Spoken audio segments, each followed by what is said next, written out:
we do here is go back.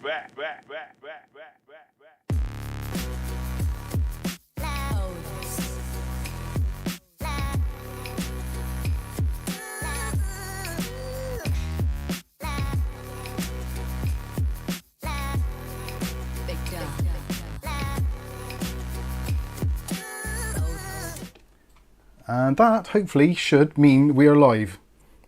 Possibly. Although I have just moved the chair and ripped out half the cables under the desk.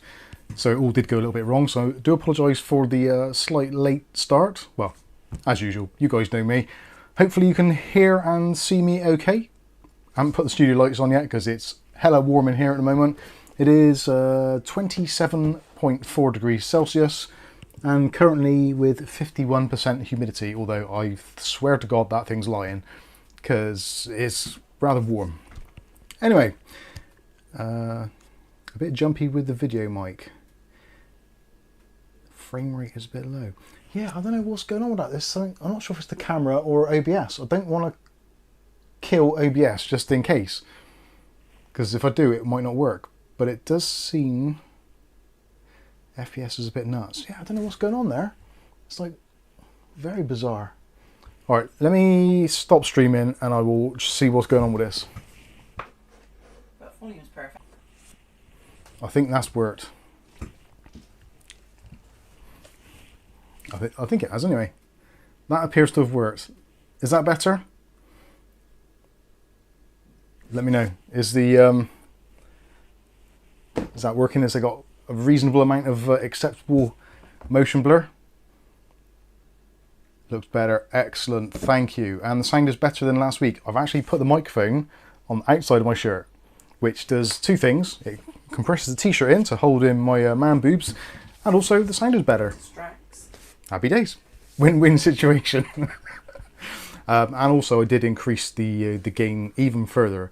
So if there's any unwanted background noises, then I do apologise, but it is what it is. There's something really odd with the audio chipset on this motherboard, I swear. It really struggles to get any decent volume out of any of the actual onboard ports. Anyway, that's another story. So, crystal clear, VSync now engaged. Yeah.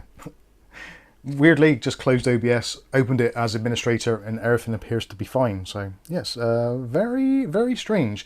So let's make sure all the cameras are working and all the volume is working on those certain things. Oh, drop frames, did someone say there? No, looks okay here. Hopefully it's just a rarity. I can't even say it, an anomaly. Try and say it. Right. My phone's playing up as well though, because I kept on saying hi to Dave Akins. It's all broken. Go in. Is the Kath cam working? It is mounted up there, so it's entirely down to Kath's discretion whether she wants to make an appearance. No. Let's try the overhead camera. There we go, overhead camera. Hello. See if it's focusing. Yeah, it appears to be doing what it should be doing. Awesome stuff. And also we have got the webcam, which should be, yeah, it's not tracking me at the moment, which is probably a good thing. Let's move that over a little bit. And possibly down a little bit. Oh, I can't reach. I should have put it into tracking mode. Fingers. There we go. Look at those close-up fingers. Ooh. Ah, dear. Right. Also perfect, someone said. Excellent stuff. Stephen says, Slave 1. Nice. Yes, this was a gift from William Bodie. Thank you very much. And also, to match with that, actually, well, how camera I'm on. Oh, you can see it, actually. Boba Fett is looking after things in the stream there. Hopefully you can see that. And also, Ugly Bob sent this one as well.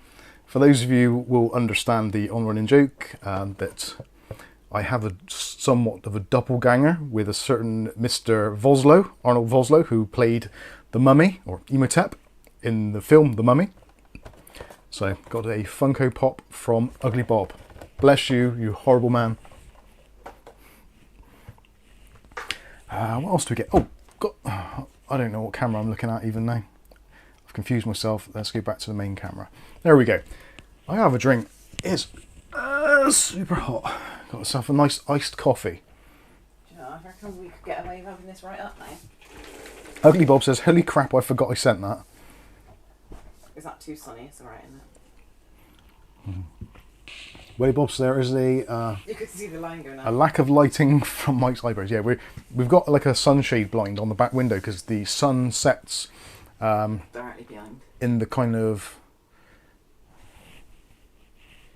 in the west. I had to think about them. And Scythe, isn't it? Oh no. no, rises in the east, sets in the west. And our garden is kind of northwest facing. So yeah, we get the sun as it ducks down at night, so it gets really, really warm in this room, which in the winter is great because it keeps you warm. But, Bedroom in the front, nice and warm in the winter-ish, and the sun sets in the back, so if you're in the back of the house, it's great. Anyway. It's not so great because it doesn't actually hit that spot there. Just reading that there. Is that you? Got something in my eyes today. That's been driving me mad all day. Anyway. What's the last? I'm not even getting. Kath's not getting the water and you're not getting. Oh, thank you for the super chat as well, Mick. Any more chats on the stream thing? Oh, Kath's broken it. That's it. Yeah, we had a super chat from Ugly Bob. £2. Thank you very much, Bob. Thank you for that. Mick Woods with £20. Thank you, Mick. Much appreciated.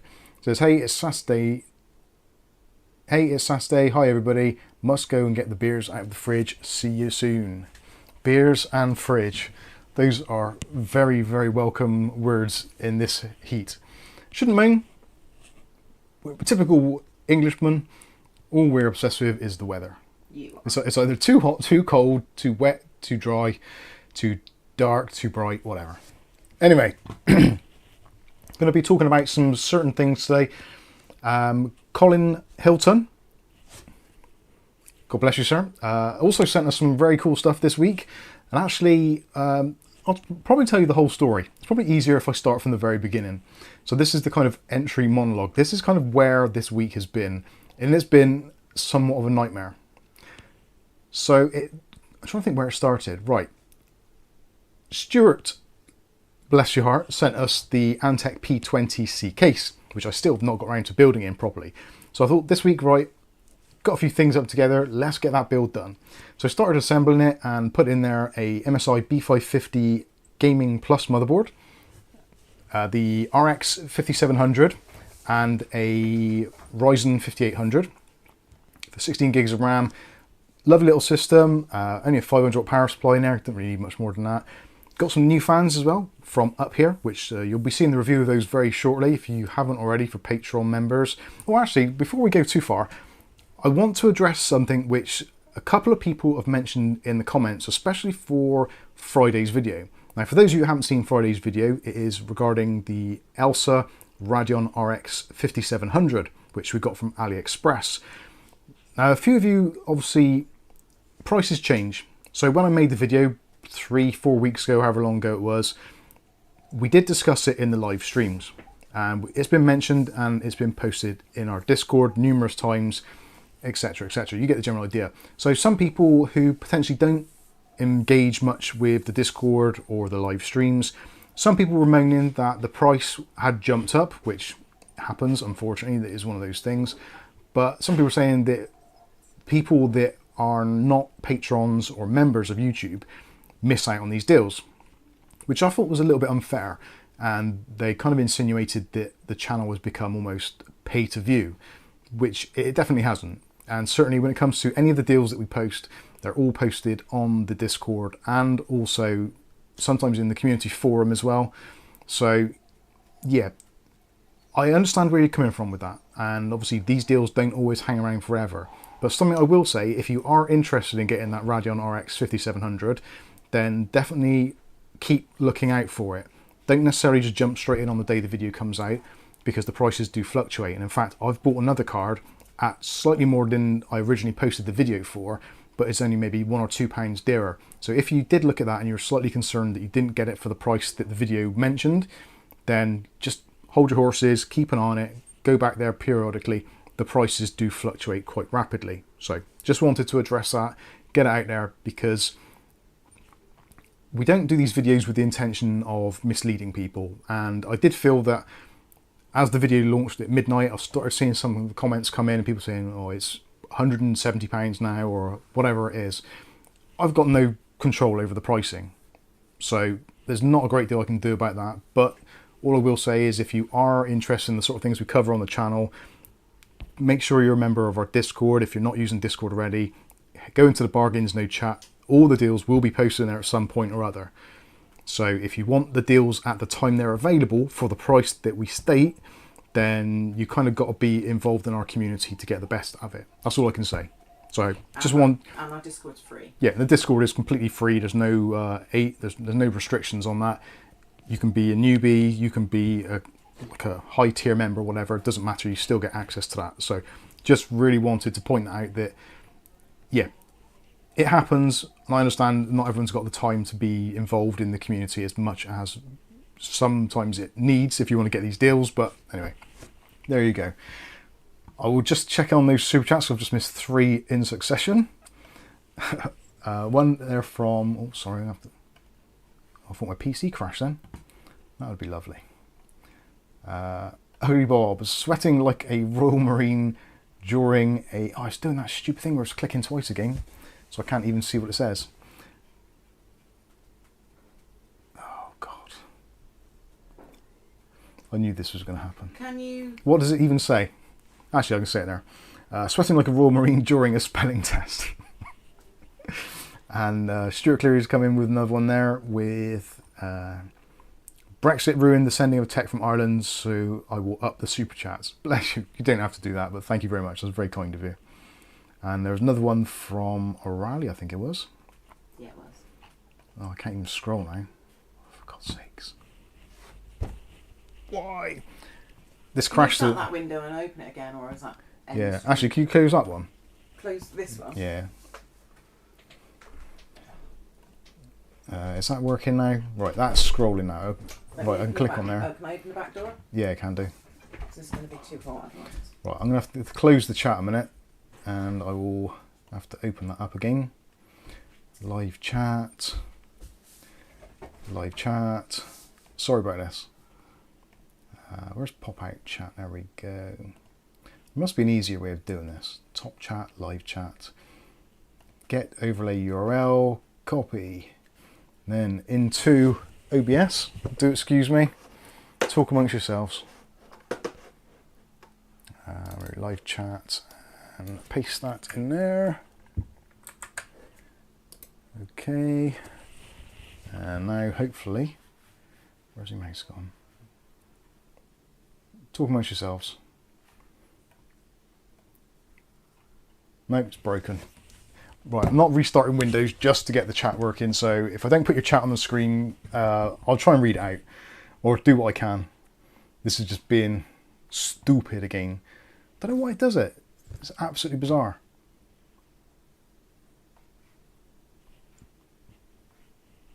I want to swear. I'm not gonna. Anyway, so that is that out of the way. Hopefully those of you that managed to get the deal have got the deal, etc., and that's all worked out for you. If so, that is awesome. It's bloody hot here now.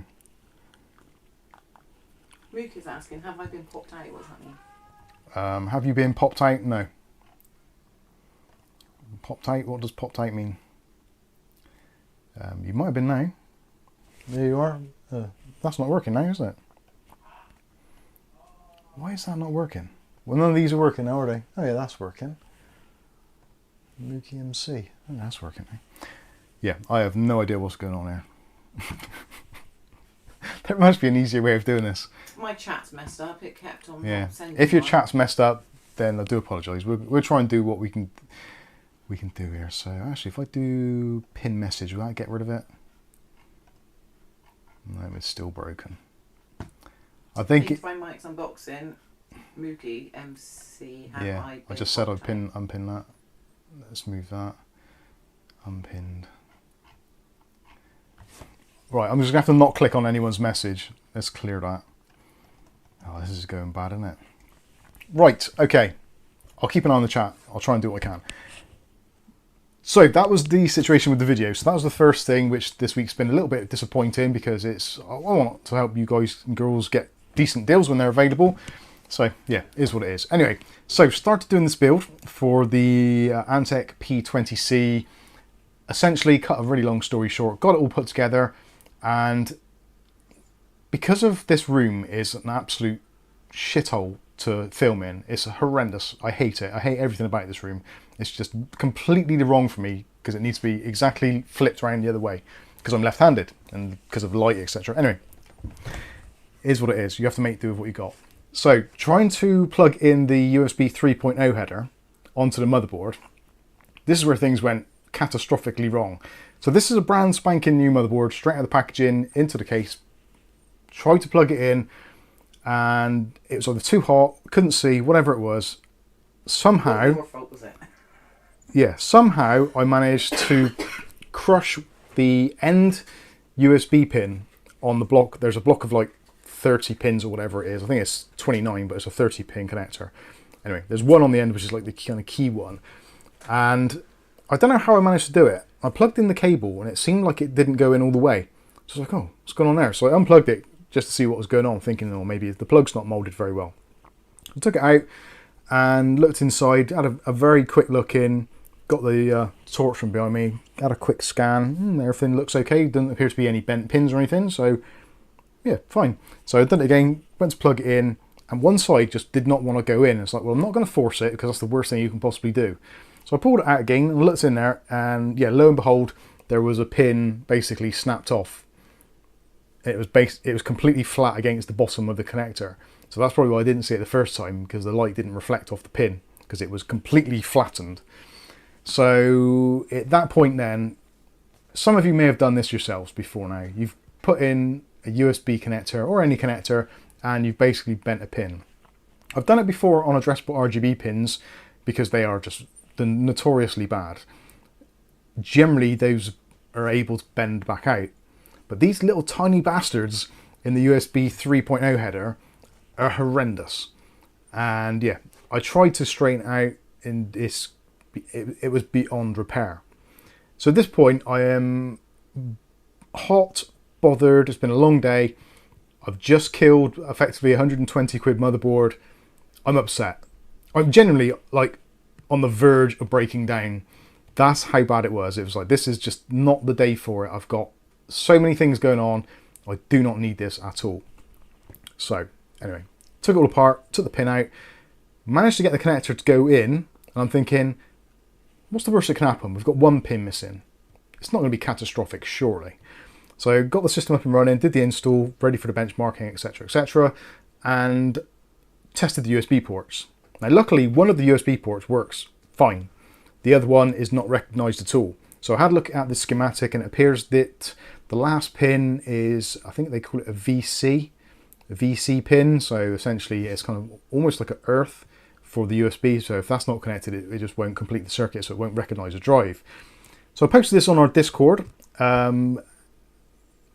out of sheer frustration and desperation of like, what do I do? The first thing that went through my mind was, I'm going to box it back up and send it back to Amazon and pretend I didn't do it. And I thought to myself, no, that's a bad thing. I shouldn't do that. That is bad karma. I shouldn't take advantage of Amazon's goodwill for returns by doing that. And I know loads of people do, but I don't like that sort of thing. I generally don't like that sort of thing. And during this going on, Colin Hilton, the lovely man that he is, offered very kindly to get me a soldering iron, because I have got one here somewhere, but I think it's useless. And when I tried soldering last with the Nintendo Wii, putting a mod chip in for George years and years ago, it basically all went wrong and it cost us, essentially I had to buy another Wii because it was so bad. I'm trying to think what happened. I think the guy who took it actually took the old one in exchange or part exchange, and we paid the extra for a new one that he'd pre-modded. Something along those lines rings a bell. Anyway, I'm shit at soldering. Potentially down to tools. So anyway, Colin Hilton, bless his heart, said, get a TS100. It's a little pen-like soldering iron. It'll be awesome. And if you want, I will donate one to the channel.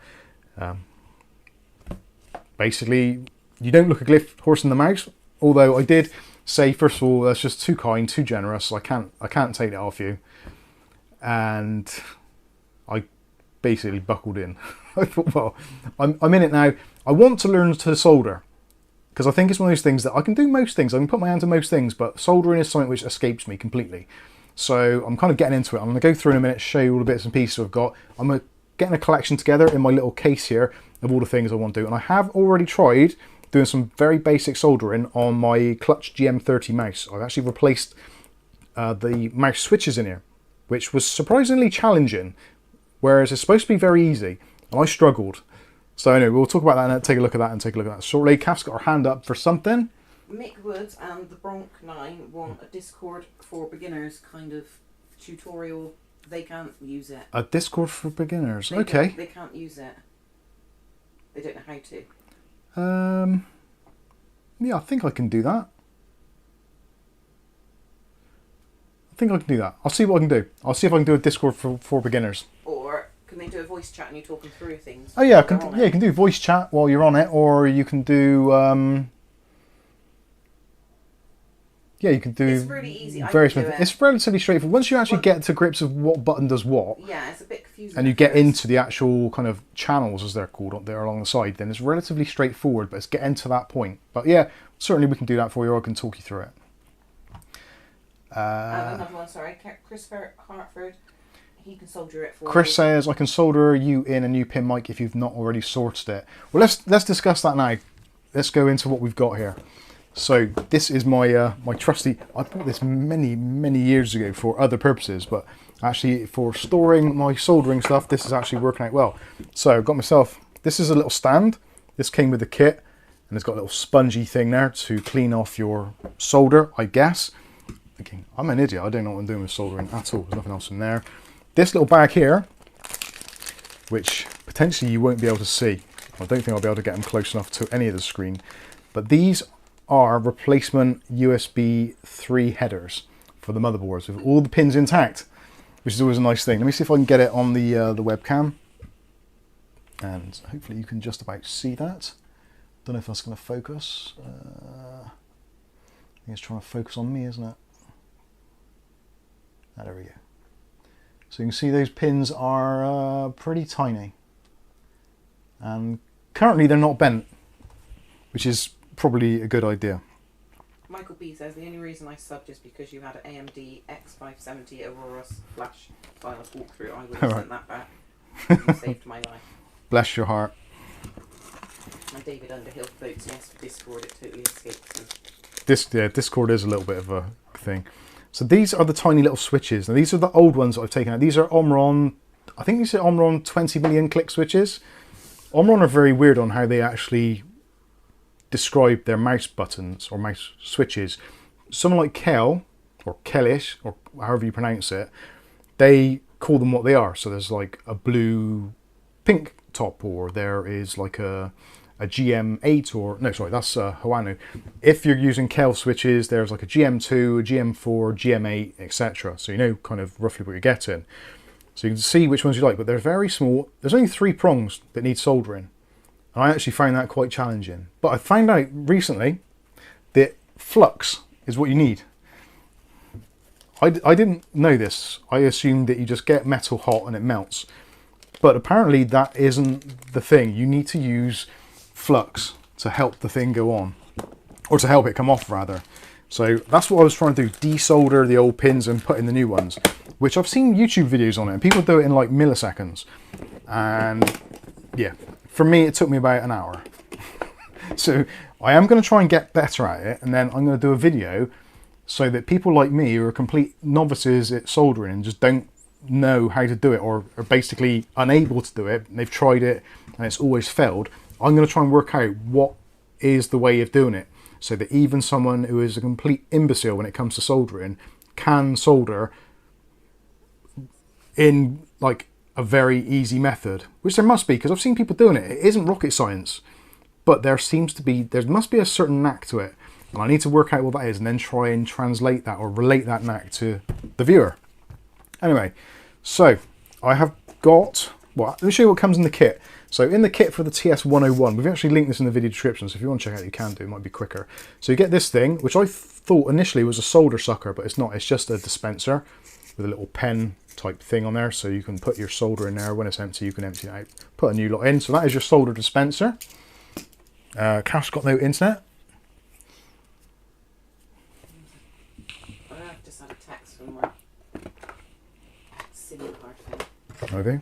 saying that data issues have been sorted. Go in. I think that's all we've got in there. Yeah, that's it there. Where is the... Oh yeah, there we are. So this is the main part. This is the TS101, which again, Colin Hilton. I used to work with someone called Colin Harris. That's where it came from, 40 and slip. So this is the Smart TS101. Now originally this was... Well, there seems to be like one company that makes it. I think it's called Mainline is the original company, and there's lots of companies that kind of sell this rebranded. This one was from New Hell, I believe it was. But essentially, yeah, there was a TS100, which was like kind of almost like the original one. And that was with the USB type, a micro USB connection and also a 24-pin barrel jack.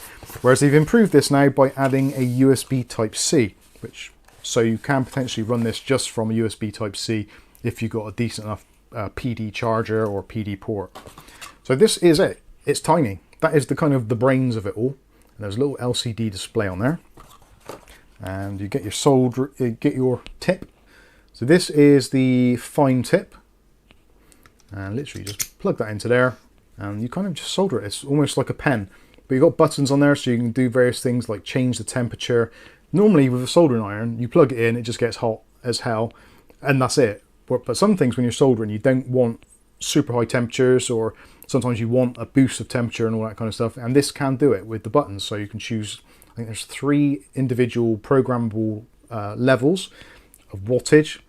And then there's a boost button, so that'll boost it up to like 400 watts, which is the most this can do.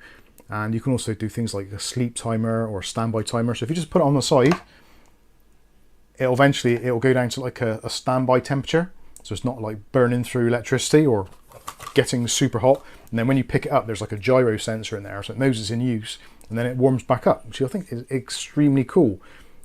Yeah, so there we go. That is it. Not the cheapest thing on the market. These are about 80 quid.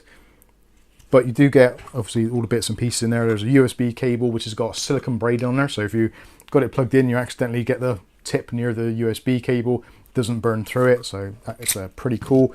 And also in this kit, you get a secondary nozzle or tip, I suppose you'd call it. And that is the secondary. So that's like a more of a bladed one. So that will give you a larger area of heat. Again, I am completely a novice when it comes to soldering. I understand the principle in very basic terms, i.e.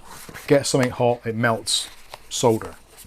But I think that is a very narrow view of what actually happens.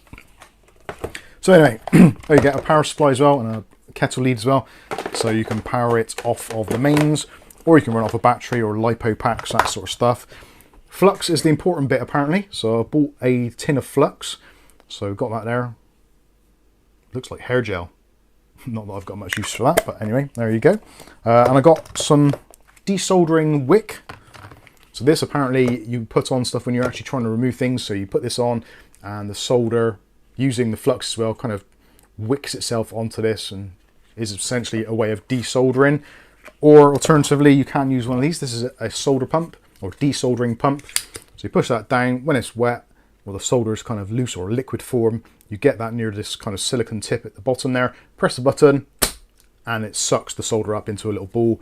You then press that and then you can release it. So yeah, that's probably a less elegant way of doing it. This is probably the better way of doing it. I think there's other devices you can buy as well, which will are like a vacuum and a soldering iron in one, so as soon as it gets hot it just sucks it up. I don't know, like I said, I am somewhat of a novice at this, but it's something I do want to learn. I think it's one of those handy skills to have, especially if you're somebody like me who is a bit of an idiot at times and breaks off pins off of motherboards. Because you didn't wear glasses. Because I didn't want to put my glasses on, or turn the lights on, or move out my chair, etc. It's one of those things where, for a few moments of rushing and trying to get things done too quickly, I basically gave myself an absolute nightmare headache of a day and potentially a dead board. But these things happen for a reason. Yeah. You never know where soldering may need you. This is true. So this mouse I've already done with the GM4 switches from Kel, and beforehand I was about to throw this in the bin because the mouse, although it's a good mouse, the left mouse button stopped working. It's like, what do you do when the mouse stops clicking properly? Generally, you buy another one and you probably chuck the other one out or whatever. So replacing the switches was actually very cool, and I've actually made that mouse into a significantly better mouse because the actual tactile switches are much better. So potentially what I'm going to do, if I learn how to do this properly, I may well swing it wide open for you guys that watch to send me your either damaged mouse or whatever, or if you just want to have new switches installed, maybe we'll do that as a free service for subscribers and members, etc. So if you've got a dead mouse, or you just want to have it replaced with the most up-to-date clicky switches you can possibly find, then I will offer to do it. And maybe we'll do it on some live streams. Who knows? I think it's a nice idea, give something back. And you've got to learn to do it first. I've got to learn to do it first, clearly.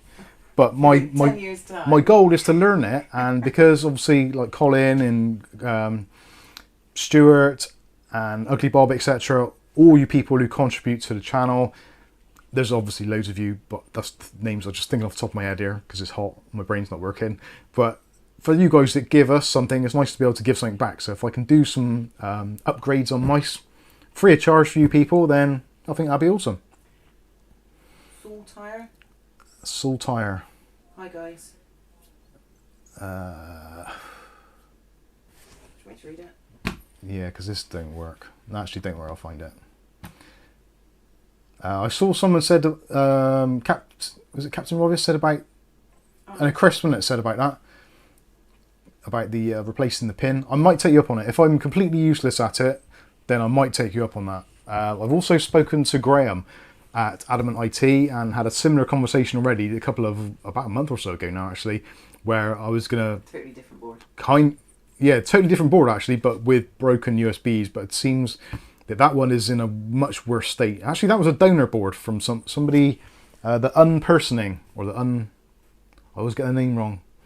Anyway, they said if I send you the board, do you want to have a look at it? It's basically got a USB issue or something. So if you plug in a USB device and move the mouse, even in the BIOS, it just reboots the system.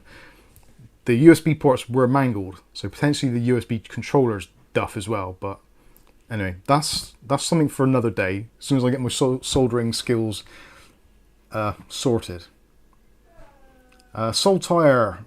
Can I click on that? Yes. Has that worked on there? Yes, it has. Oh, well, I'll have to work with it. I can't read what it says, but I'll have to turn around and read it. Hi guys. On the Colin System mesh, the fan leads from the hub won't fit on the Mobo headers.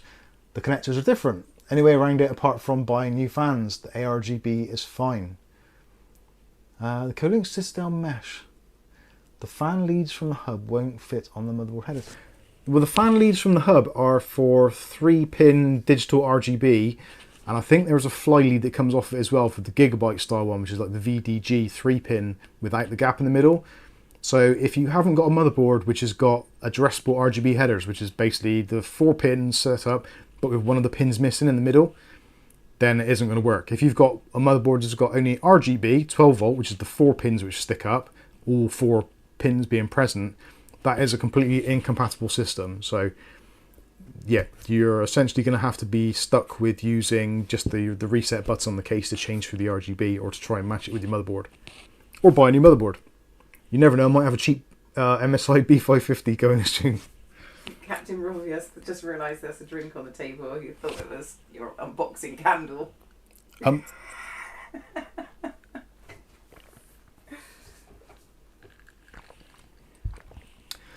Chris Hartford says TS100 is a great iron, best bang per buck.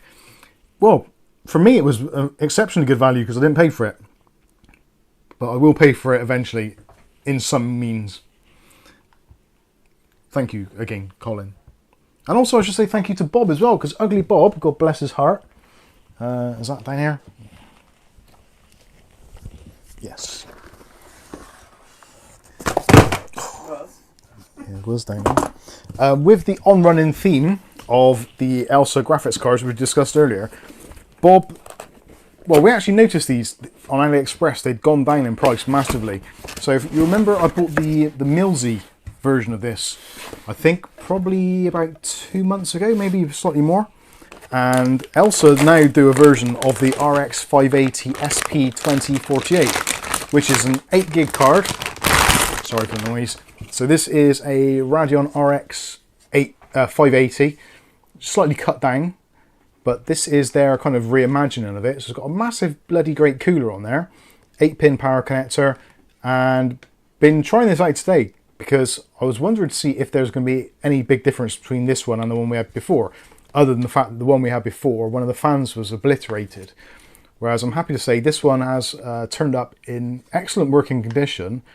And from what I gather, this was somewhere in the region of about £50 to £60, including postage, from AliExpress.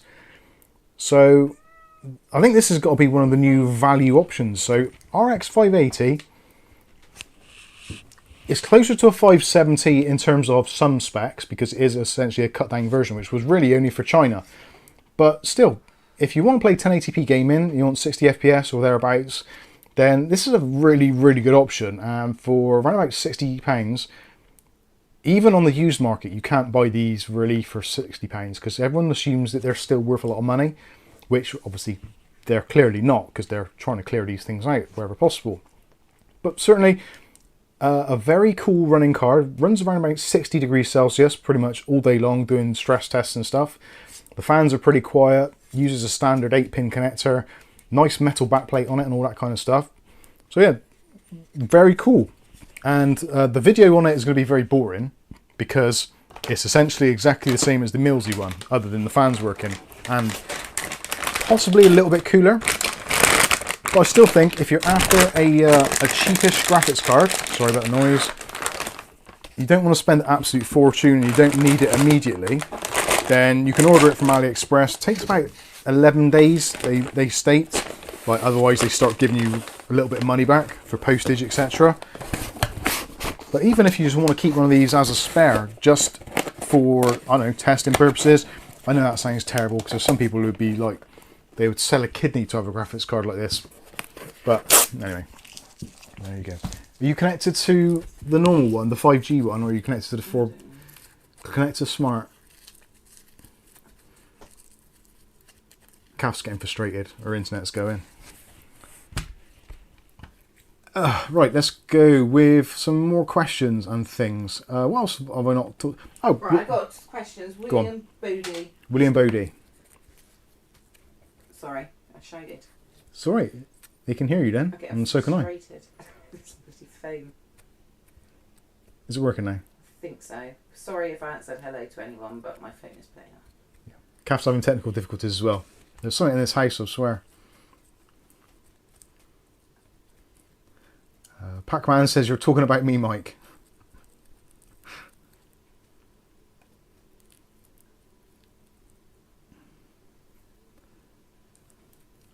Oh, Saltire, sorry. Let's get back to that one because we were doing that one. Saltire, Mike, it's a brand new ASRock B550M Pro 4 Micro RTX. The ARGB fine, use the 3-pin lead from the hub, but I cannot control the fan speed via the BIOS. Oh, I can't read these comments. Fuck's sake. Excuse my French. I can. Oh, right, yeah. So, on your case, are the fans connected into the hub via, are they 3-pin or 4-pin? Or have they got that weird 6-pin connector which does the fan speed and also the RGB all in one? It's a brand new AS. I just read that. Oh, did you? Yeah. It says a 3-pin from the hub. Yeah, but that's the RGB, so that's... Alright, okay. Oh, why is this not working? Right, let me see if I can open this in another window. Copy, close that. Let's open another one of those, paste that in there. Is that going to work? Oh, if I turn that on? Nope. Right, then I can pull that out over there. Oh my goodness, what's going on? Sorry about this. Right, is that going to work? No, it still keeps on doing it. Why is life so difficult? Right, I can see things a little bit now. Is that working? Yes. Captain Roberts says you want 8 gig on that. 4 gig is wasted on that card. Right. Oh yeah. Yeah, you don't want a 4 gig one. 4 gig will do, it'll get the job done, but yeah, 8 gigs would be ideal. Right, William Bodie. William Bodie. Andy Archer, I have turned it on and off again. Several times. I never turn my phone off. Mook MC says the Loft Studio would never have these issues. The Loft Studio wouldn't have this issue because it wouldn't have. Actually, the Loft Studio would be much hotter, and the Wi-Fi would probably be worse. Although we probably wouldn't have Wi-Fi up there. Probably have wired.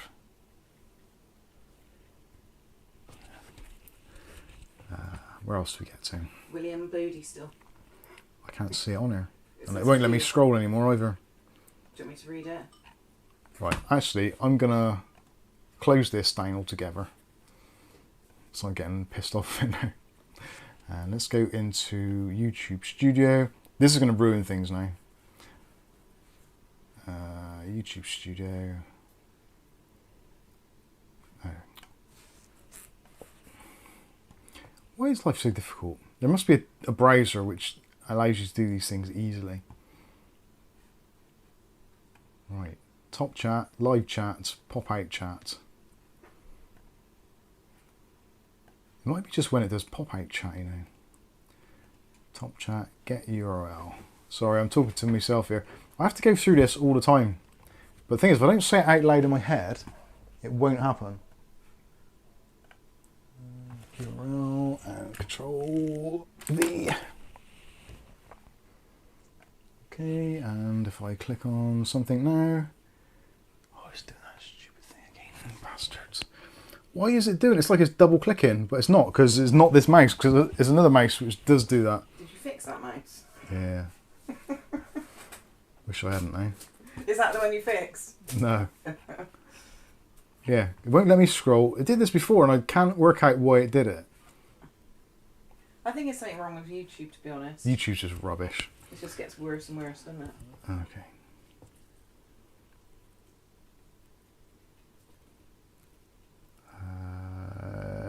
Kibra speaking, or Carriera speaking, any worthy competitors for the Creative Pebble yet? I don't know. It depends on what you want out of a speaker set, to be honest with you.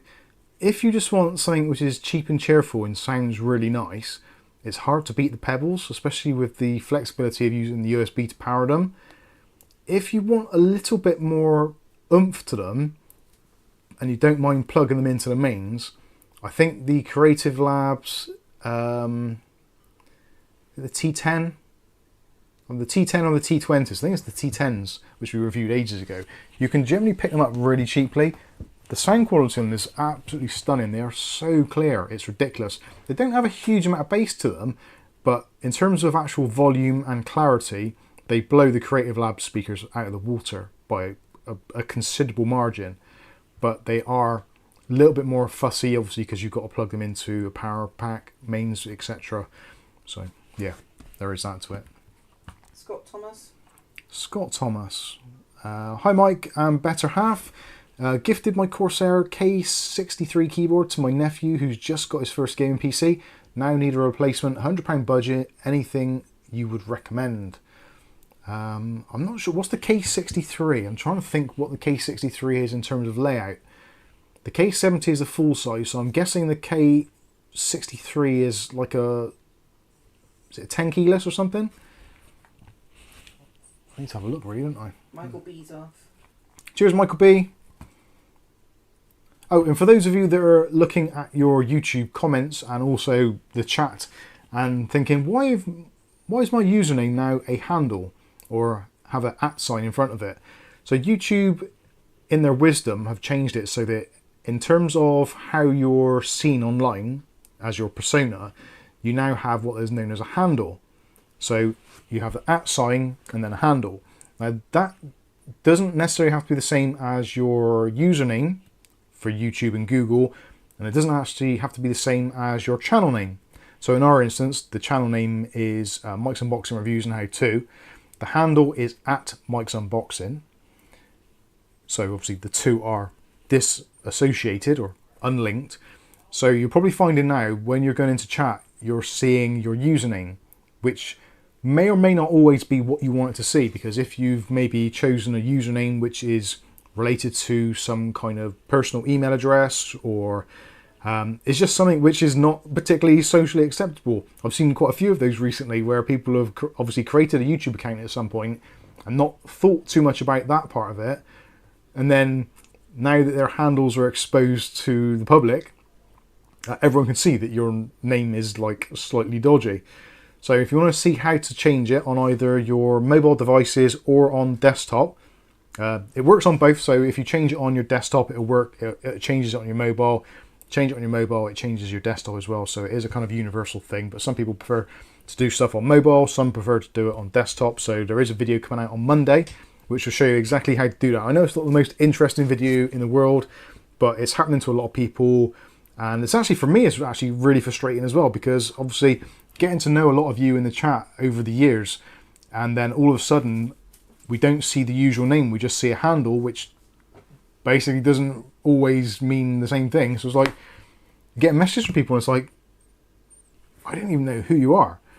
And it's a bit like YouTube and Discord. People have different names. Like Andy Archer, I see that obviously. That's Adam N, etc. These are all coming up the same on mine tonight. Kabira speaking. I'm not sure whether you've been on our channel before. If you have, I do apologise, but I have no idea because I don't recognise the name. It might be your handle. And Soul Tire, is that a new name or is that a previous name that you've been in before? It's really hard. Citrus Cookie. Freedom House 1984 says never mind then, but I'm not sure what that was for because I can't scroll on this. You're just like George. Citrus Cookie 700. Can you scroll? Yeah. But I haven't got mine out. So mine maybe because it's got pop out chat. Let's let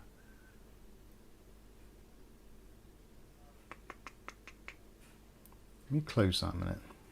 Citrus Cookie for 700. What about them? Do you think that CyberPower are a reputable brand? I'm considering buying a gaming PC from there, and I don't want to get ripped off or scammed. CyberPower, are they a reputable brand? They're reputable, but they're not necessarily good value, and they have a pretty consistent track record of putting absolute trash stuff inside their computers. So as a company themselves, they're not like a shady company as such, but I would say there's certainly better value out there, and I would argue there's probably better companies, or companies that would put the computer experience slightly ahead of profits, arguably. And also quite often they have their own custom BIOSes on their motherboards. So they buy in specific motherboards from manufacturers on the cheap with their own custom BIOS on them, which actually catches out a lot of people. We see that in our Discord a lot, where people say, I've got a ASRock, blah, blah, blah, whatever board it is. I'm trying to flash it and I can't. One of the first questions is, did it come off the shelf as a retail product, or is it from someone like iBuyPower, CyberPower, etc., etc.?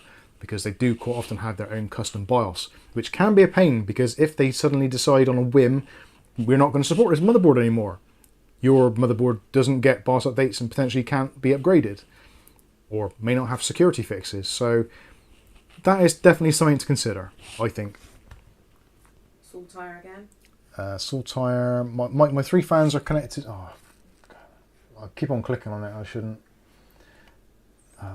Right, Saltire, the three fans are connected to the hub individually via the hub has a SATA lever power, and there are 2 leads from the hub. So you'd have to send pictures of that. I'm pretty sure the 4-pin that comes off of the hub, does it look like a PWM fan plug? If it does, then it should fit on your motherboard. I would say probably best thing to do, I've got a sneaking suspicion there was something weird about that controller, which I said in the review video, and I think you can only control the fans accurately from the remote control. It's a long time ago, so I might have to look at that. Send us a picture on the Discord, or put it in the chat there, and someone who's in there at the moment will probably be able to help you. If not, as soon as I get around to it, I will try and have a look at it for you. Trying to help, so. So. Thanks, Adam. It might have been someone else. Andy Archer, I think. No. Don't forget Ugly Bob. Never forget Ugly Bob. And citrus cookies. I'm looking to buy something for about £850 with like a 3060 in it. Do you have any brand or PC suggestions? To be honest, if you're spending that much money with a 3060 in it, you're spending way too much. Where are they from? Where are you from? Are you in the UK or are you in? I assume so. It's £850. Yeah, if you're in the UK, we can probably. To be honest with you, actually, I did a video on Thursday, which was a AM5 system for 750 quid, which I'm sure we can tweak that to get to 850, and you'll have an absolutely cracking system. So maybe, if you're not already, join our Discord, and someone local might be able to help you out, or if not, we can point you in the right direction, or to a company which is selling them, which will do it for a reasonable price. Captain Robbie says all OEM builders cut costs. Oh, I've just realised I can't get rid of that bloody chat message now, can I? Wonder if there's a way I can do that in Edge. I can't believe I'm suggesting I'm going to use Edge as a browser. Something seriously wrong with me. I'm on Chrome on that one. There's Edge. Right, I've clicked on Edge, but it's not opening. Hello, Edge. Come in, Edge. Oh, there we go. Right, let's drag that over to there. Thank you very much. And let's put in the chat URL. Sorry, talk amongst yourselves.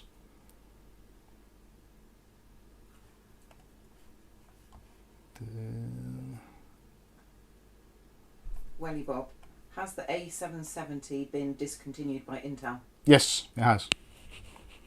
Well, it hasn't. This is the typical thing of YouTubers and the media.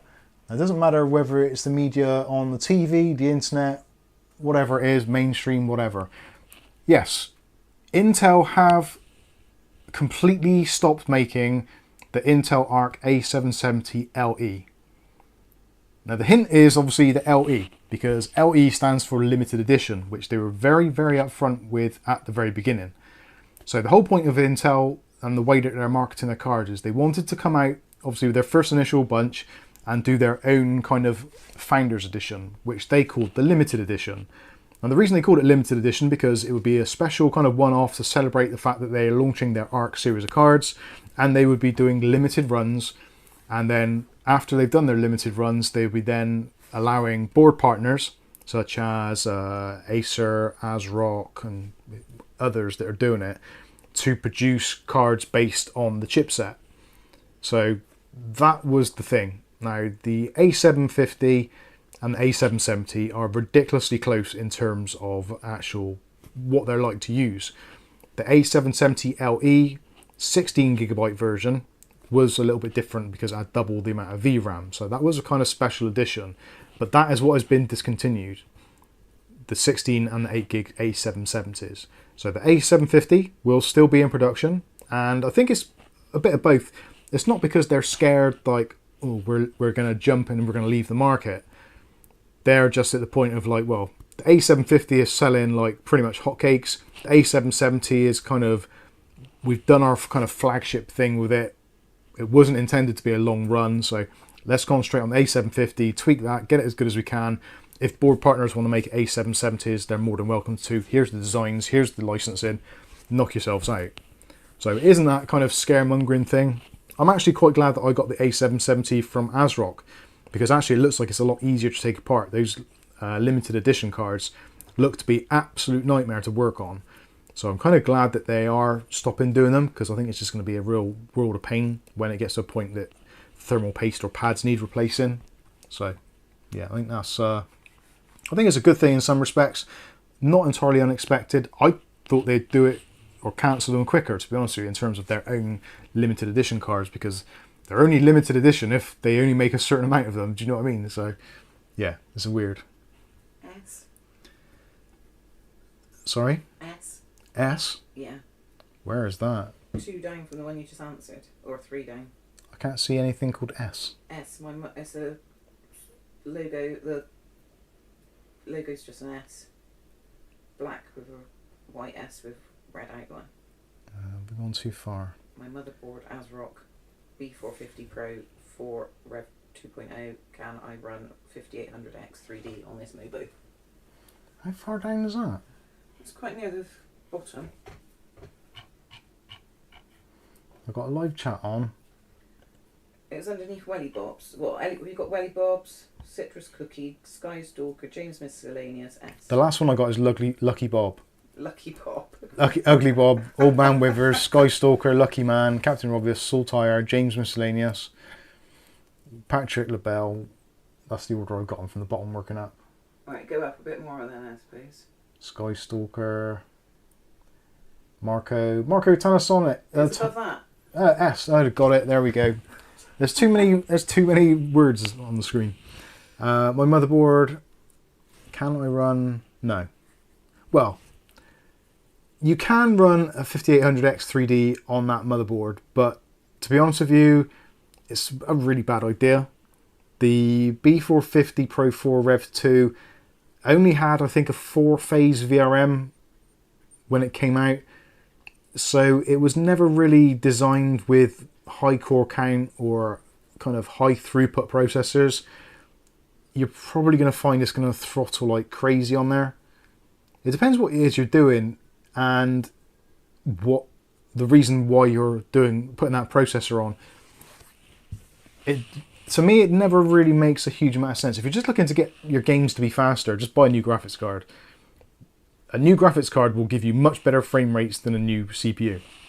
If you've already bought the graphics card and your CPU is struggling to keep up, then I would say change that. But yeah, a 5800X 3D on there, it will technically run. I think there is a BIOS update to support it, but it's really not the best of options on there because you're going to be losing out on your PCI Express Gen 4 compatibility because it's only a PCI Express Gen 3 board, so the kind of benefits you'd see from the bus overall with that is gone.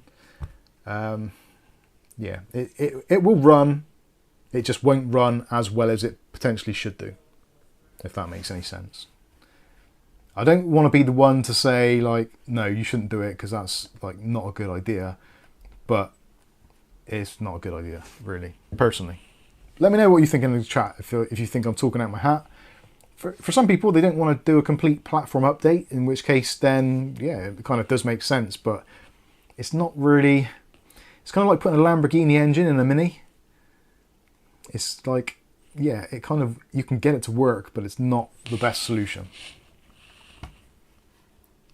Marco says, sometimes I think of switching... That's not even coming up on there, is it now? Because that's gone as well. If I actually close that down... Oh, that's still on there. Oh God, I haven't got rid of that either, have I? Oh my days. Right, pop out chat. I've got to get rid of that somehow. Right, clear. Is that clearing it? No, not clearing it. Shithead. Right, top chat. I'm just going to do top chat, and if it's not on there, you get ignored. Oh, what's that done now? It's just rebooted the browser. Stupid machine. Right, restore chat. Alright, now there's no chat at all. Oh, there it comes. It's back. I have no idea what's going on tonight. This YouTube is it like hot in here or something? Actually, open that window again because it is a bit boiling now. Sorry, do bear with me. I would say I'm normally more professional than this, but I'd be lying. It is still 27.6 degrees in here. Copy, that's what I wanted. Right, let's go back to here. Where's my mouse gone? There we go.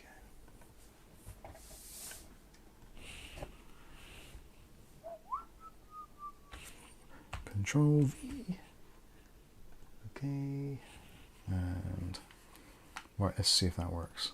No, it still pops up there. I know I had some good days during the week. I'm glad someone had to. Always terrible. Reboot. I am tempted. Told you, turning it on and off again worked. Oh, it's not good. Right, let's clear that. I'll see what I can do. See if I can get this to actually work. Oh God, that's the wrong screen. Sometimes I really do feel like this is just all too much. Alright. I'm not rebooting the PC. This is not going to happen. Right, where did I get to? Can you see subtitles on here now? Subtitles? No, because it's in low latency, I think. Oh God. Thank you, Stuart Cleary, for the €20 towards an air cooler fan type thingy. I've got an air cooler and a fan type thingy. It's just too tight. Well, calf's too tight for me to put it on. She won't allow it. Freedom Mouse 1984, 30C here. It's heading that way here. It says only 50% humidity, but it's way hotter than that. We've got a barometer in the kitchen, and that thing says it's about 70% humidity, I think, which is not. David Underhill, 6 AM, and it's 0.9 degrees. It feels like minus 1.4. It's weird to think that Australia is like minus figures. So it's because being in the UK, we've been so used to watching Neighbours, and it'd be kind of all sunny all the year round. I don't think I've ever seen rain on Neighbours. Can you remember seeing rain on Neighbours? I think it rained, didn't it, when Charlene went off to Brisbane? Oh, yeah, probably, yeah. Probably would have done, yeah. Darren says, Mike, mate, is it time to build a new PC as Amazon prices are cheap Is it the time? I don't think it is. I think there's some things which have got very good pricing still, but motherboards are still ridiculously expensive, and power supplies are definitely way more expensive than they have been. And those are two kind of relatively key things. Graphics cards are cheaper, but let's keep that in perspective because they're not as cheap as they should be by quite a bit. Although saying that, I did notice, actually we should talk about the RTX 4060 because it was in the thumbnail and it's something I actually did want to pick on, or at least discuss. Pick on's probably the wrong word because that's giving you automatically an idea of what my thoughts are on it. But I'm kind of in a mixed bag about the RTX 4060. The 3060 was a pretty decent card, especially when the prices dropped a little bit. But at the time, we were coming out of that particular high spot where graphics cards were just totally unavailable or ridiculously expensive, like £1,000, £1,500 for quite modest cards. So at the time when the RTX 3060 Ti and the 3060 were out, they were kind of like the best of a bad bunch. So now with the RTX 4060 coming out and being an alleged MSRP of £300, which puts it about £80 to £90 less than the 3060 Ti and about £100 less than the 4060 Ti, it still does make you think £300. But having said that, when the 1060 came out all those years ago, that initially released the 6 gig version anyway for £240. So if you take into account inflation over the last 6 years, that would equate to about £320. So in terms of that class of product, it kind of is at the right price at £300. But having said that, it's only potentially going to be maybe about 20% faster than the 3060, although it's allegedly going to do it at a much, much lower TDP. So energy saving is going to be what they're going to tout, and also is going to support DLSS 3 and the new frame generation, which obviously previous cards won't. So if you go for all the tricks and all the eye candy and turn on all the kind of NVIDIA special features, it is going to be a faster graphics card. But native resolutions, chances are it isn't going to be that much different. And I'm going to guess that in 5 days time, when is it 4 days? 4 or 5 days when it's actually released, so Wednesday or Thursday, I'm guessing the reviews are going to be kind of saying the same thing, that basically it's somewhere between the 3060 and the 3060 Ti for a reasonable price. It's not cheap, it's not expensive, it's just meh. So I don't think it's going to be a particularly good seller. Sorry, sirens. Constantly. Constant sirens. That's why we have the windows closed half the time. Yeah, so I'm still on the fence with it. I'm very tempted to see what it's like for video editing. If for video editing it works well and doesn't use a great deal of power whilst doing it, I think potentially it could be a very, very good thing for video editing. So if you're using Adobe Premiere or using Photoshop, those kind of Adobe programs which do like that CUDA experience, then potentially it might be worth picking one up. If it renders roughly the same speed as the 3060 Ti and it uses nearly half the power, which it looks like it will do, so you're looking like a 100 watt card against a 200 watt card, then it might be worth it. For business users and for office PCs, I think it's going to be a really good seller. But I think for the general public and for gamers in particular, or gamers that don't pay the electricity bill, there isn't a great deal to like about the RTX 4060. But let me know what you think in the comments. I'll do my best to try and actually see them.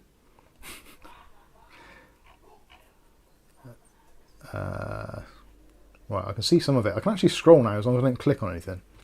So I won't click on anything. But it's muscle memory for you, isn't it? Yeah. So you're used to clicking. That's on the wrong screen now, so that should be over there.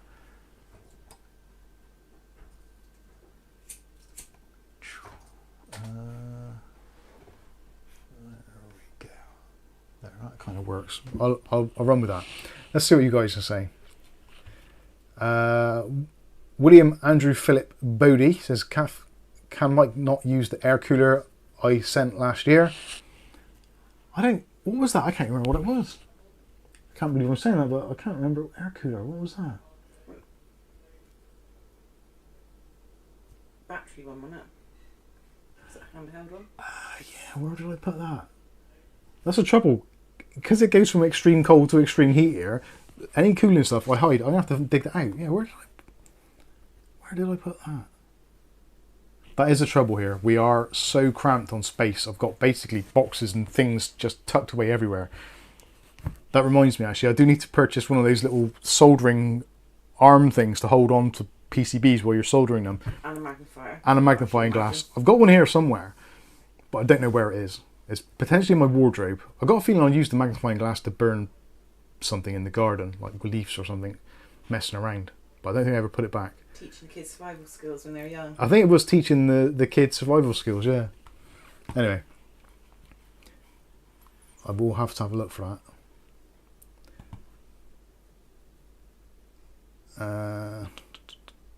There was a question, I've lost. Steve Elliott, usual and actual are two different entities. I found that assistance... Steve is deaf. Ages... Oh, right, okay. It's like, hence the question for the subtitles. Right, okay. But I think he's joining Discord. I actually wonder You have if to I go can... up a bit. Let me see if I can change the settings so that you can get subtitles. I think they're joining Discord anyway. Yeah, I'll... Where is it? There is an option here for customization. No. I'll actually cancel that. Stream settings. I don't think I can change it whilst it's running. There used to be there's an option so that if you have lower latency, you can't have subtitles or 4K or 1080 or 1440p. And there's various settings you can choose, and one of them allows for on-the-fly subtitles, but I don't think I can change it during. Create highlight videos, stream marker, share. Let me have an edit. Sure, it's in here somewhere. I do feel bad if that is the case. It was more for answering the question. Restrictions, category, thumbnail, playlists, promotion. Allow automatic chapters and key moments. You've done that. Anywhere. No, I can't do it, sorry. Right, back to the questions. Theron says, Mike, you're looking red, mate. Benidorm red. I feel it. It's warm, man. It's because you've been letting the sun all while. I have been in the sun this afternoon. Because I'm not that hot. S says, hello, sir. Which is the best CPU I can run on my ASRock B450 Pro 4R20 without throttling issues? Well, it depends on the cooling situation. If you've got really good cooling on your PC and you've got an absolute ton of airflow, you may well be able to keep the VRMs cool enough to run like the high-end processors. That may be able to do, but it's keeping those VRMs cool enough so that they don't start getting to throttling. And also it depends on your usage. If you're just using it for general purpose gaming, which doesn't really tax the processor much anyway, then you probably don't have to worry about it. But if you're doing compiling, coding, rendering, any CPU heavy loads, those are the ones you're going to have to worry about. But then if you're not doing those, then you don't really need that processor. You could probably get away with something lower end, which would be just as good and potentially save you money. But you need to know really what it is you're actually doing with it.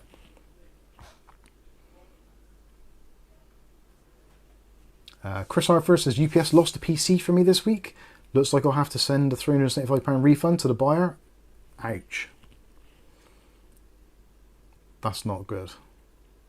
We've had a few issues with postage recently. Trying to think what it was. Oh yeah, just collections, and they'd say, well, yeah, we there was no one home. It's like, well, we're here all day. And we've got a camera. And there's a camera, and you did not traverse up our driveway, so to speak. You were not there, so anyway. And also, there's one that was meant to be delivered with fresh meat in, and it didn't turn up. Oh yeah, yeah. A fresh food delivery turned up a day late. Clearly. What's that fuzzing noise? Water outside by saying that.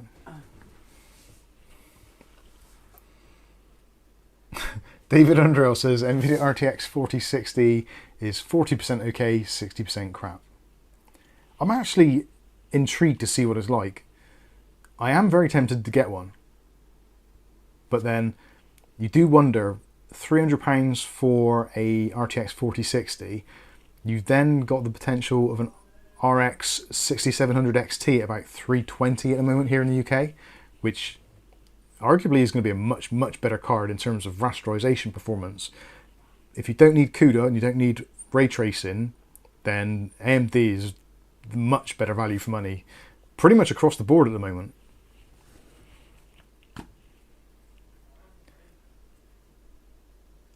Freedom House 12 gig 3060, 8 gig 4060. Yeah, I think there is a the whole memory thing is one of those situations at the moment where it's kind of getting out of hand, but also it is one of those things that you potentially do want to take a notice of.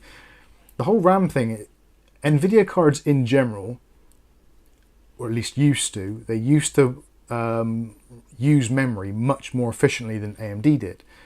That potentially isn't the case as much now. I think AMD have caught up quite a lot.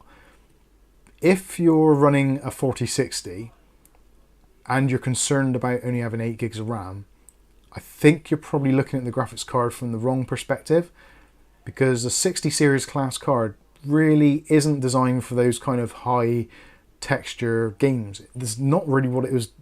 It's not in that position for. A 60 class card is kind of like just above entry level.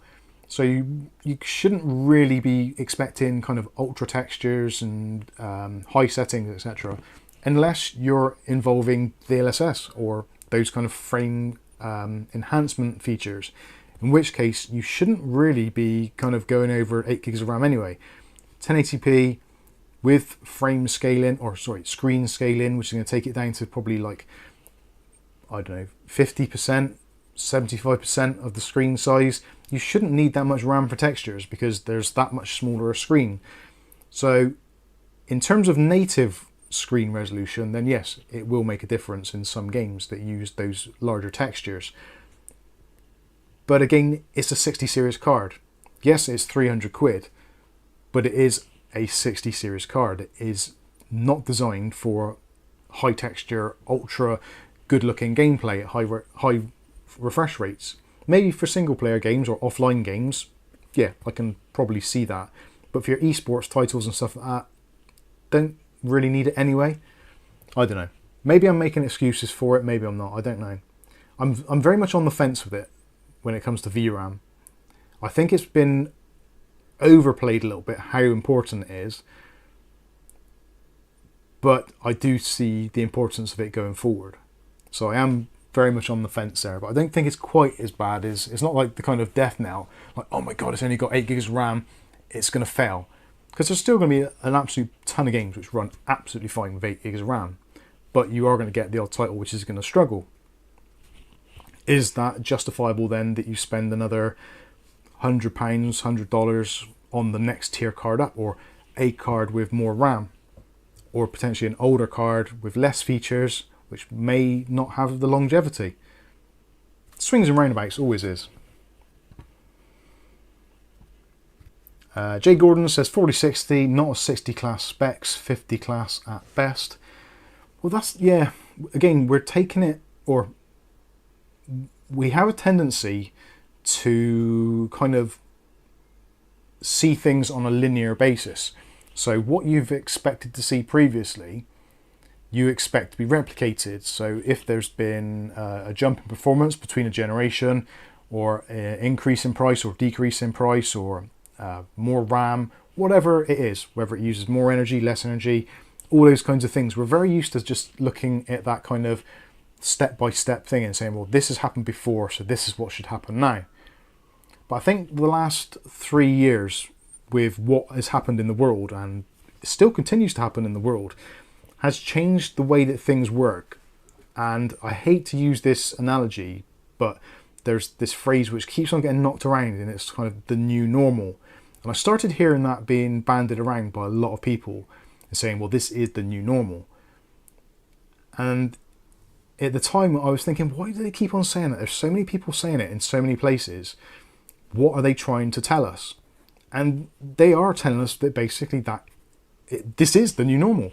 That anything which has happened previously, you should disregard. It's history. It's not going to happen again, because we are now in a new normal. So anything that you previously expected, all the things you'd learned, all the marketing telltale signs that you'd seen before, you might as well forget them, because we ain't living in that world anymore. We are in a new world, which is very different and doesn't pan out how we expected it to based on our previous expectations or desires or needs or wants or market, whatever the word is that pushes a market in a certain direction. We're not there anymore. We're in a different market. It's a different time, a different era. It's all very different. It's almost like there was a very splice in what you would expect pre and post.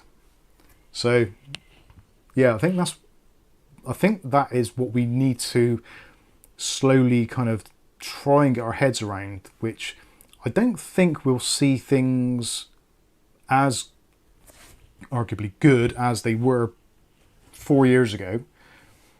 I don't think we'll see that kind of level again for quite a while. I think it's going to take a while for us to kind of slide into that kind of old normal again, if we ever do.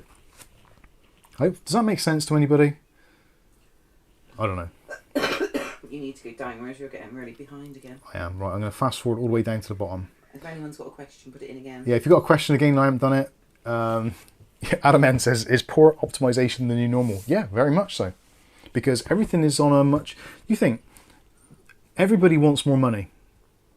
You've got inflation, which is pushing people to have to spend more money on things. So people want more money. Companies quite often won't give more money. So what do they do in return? Either you work less hours, or you work less hard. Or you go on strike. Or you go on strike, yeah. Either way, you do less, in the same amount of time. That is generally it. You don't work as hard because you're thinking, well, hang on, why am I going to knock my pipe out when I'm getting paid this crap money? And X person over there's had a pay rise, and they've had a pay rise, or they're on strike for more money. Everyone's in the same or in a similar boat. So you basically do less. So the kind of advancements we had prior, where people were kind of getting into this thing where there was a relatively fair wage, we were in almost like a golden era almost. Yeah, things aren't going to be as good and things aren't going to be as optimized because people aren't as motivated to produce that level or quality of work anymore. And also, if they are wanting to do it, potentially they've got pressure on them from the market saying, well, this needs to be released now. We don't have time for optimizations or for you to tweak this or to make this better. It has to hit the market now. We've told the shareholders, this is our release date. What have you got? It's got to go out. So the time and the expertise and the desire to make such a good product potentially isn't as much as what it was before.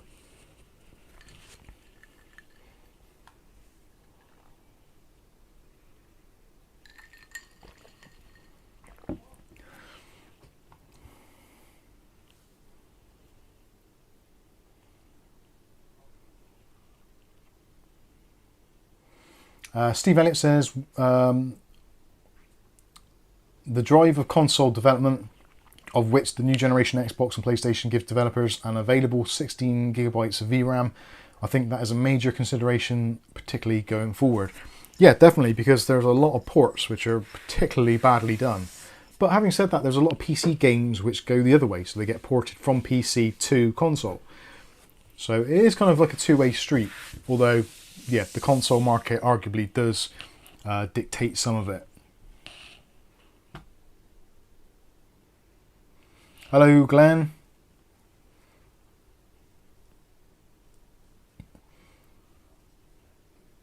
Darren says, sorted might just work for the government. They're on strike all the time. They just didn't work, did they don't really work, do they? Sorry, Ugly Bob. You did. Bob does sometimes when he's not in the gym or buying stuff on AliExpress. And Sky did. Mookie MC says the new normal, just the opposite side of the coin from the good old days. Yeah, pretty much. But in hindsight, we'll probably look back at these as being the good old days when things get worse or whatever. Drip, just a little bit above. Oh, Curve hang on. Optimizer. Oh yeah, drip.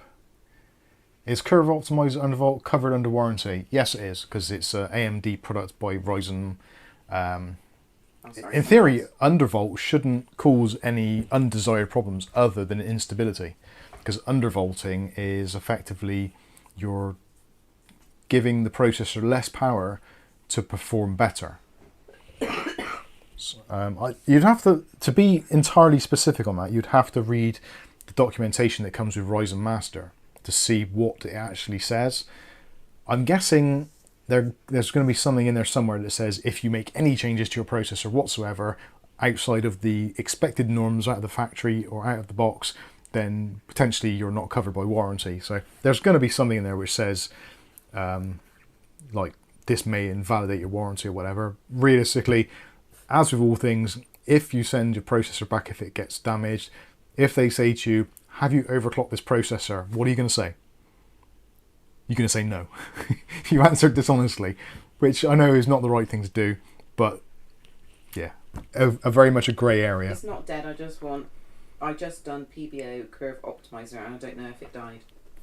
So if you've done PBO Optimizer and it's not booted up or something, then potentially it's tried to dial in settings which were too aggressive. I don't find Ryzen Master to be very good at it at all. I prefer to do it manually if I can, but not everyone has got the ability to do that, so I do totally understand. Freedom House says, yeah, Drip, if you have to use your warranty, just don't tell them you're undervolting it. I agree. Lucky Man, question, curious, what are Peep's PC temps at the moment? CPU 39C, GPU 30C. I'm not too sure actually, let's have a look. Have I even got hardware monitor installed on here? Yeah, of course I have. Oh, it's on that screen. Having two screens in different places is stupid.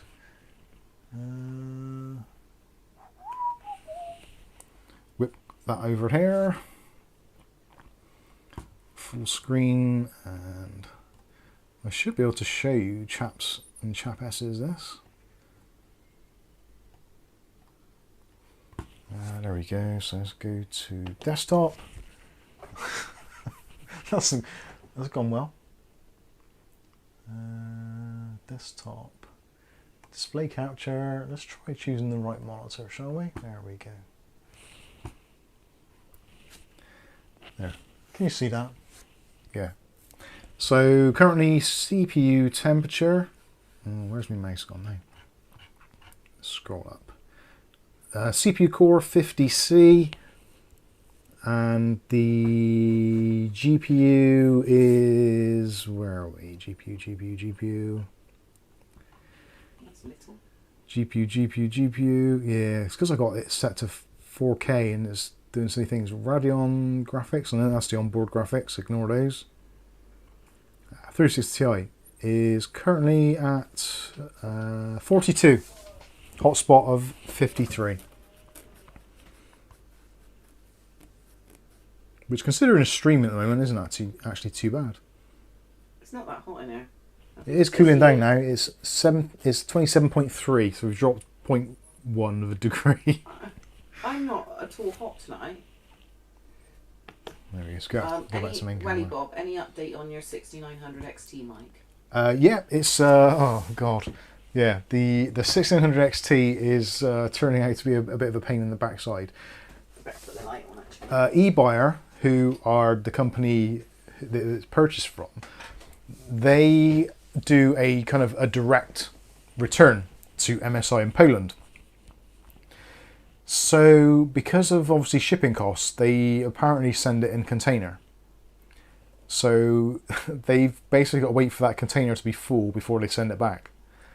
And from the time they send that container, they've then got apparently 28 days for MSI to check it out and give a verdict on it.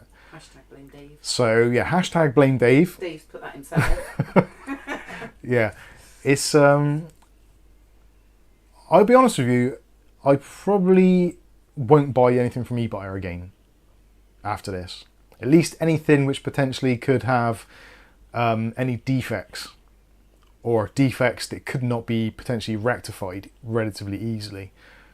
Because I think that as an RMA process is, I'm sure legally they're probably in the clear. I'm guessing at some point, if it's not dealt with in a timely manner, I'm sure legally there is some sort of challenge you could make to it to say, look, come on, you've had this for X amount of time. What's the deal? So ultimately, most companies work on a basis that a product is deemed as being okay until such a time that they've had it tested or they've been able to test it. So yeah, it's a weird one. I hate to say it, but this is why I prefer to buy things off Amazon, because Amazon just don't really care. Like the ARC A750, which I sent back, which I basically had a very brief conversation with their online people and said, look, this is the deal. I'm getting a random blank screen. It's making some weird noises. I've spoken to Intel. I can't get the power limits down. Can I send it back? They're like, yeah, no worries. We'll sort out a label, take it to the post office, and we'll get it done. You should have a refund in your account within 14 days. Awesome. People don't like Amazon, and I totally understand it. But as a consumer, having that level of kind of backup and commitment and support, yeah, they're killing the high street, but they're killing it for the reason that the high street needs to be killed, because the support levels from a lot of companies, I'm not going to single out eBuyer specifically, but a lot of online companies are an absolute shambles when it comes to dealing with returns and RMAs.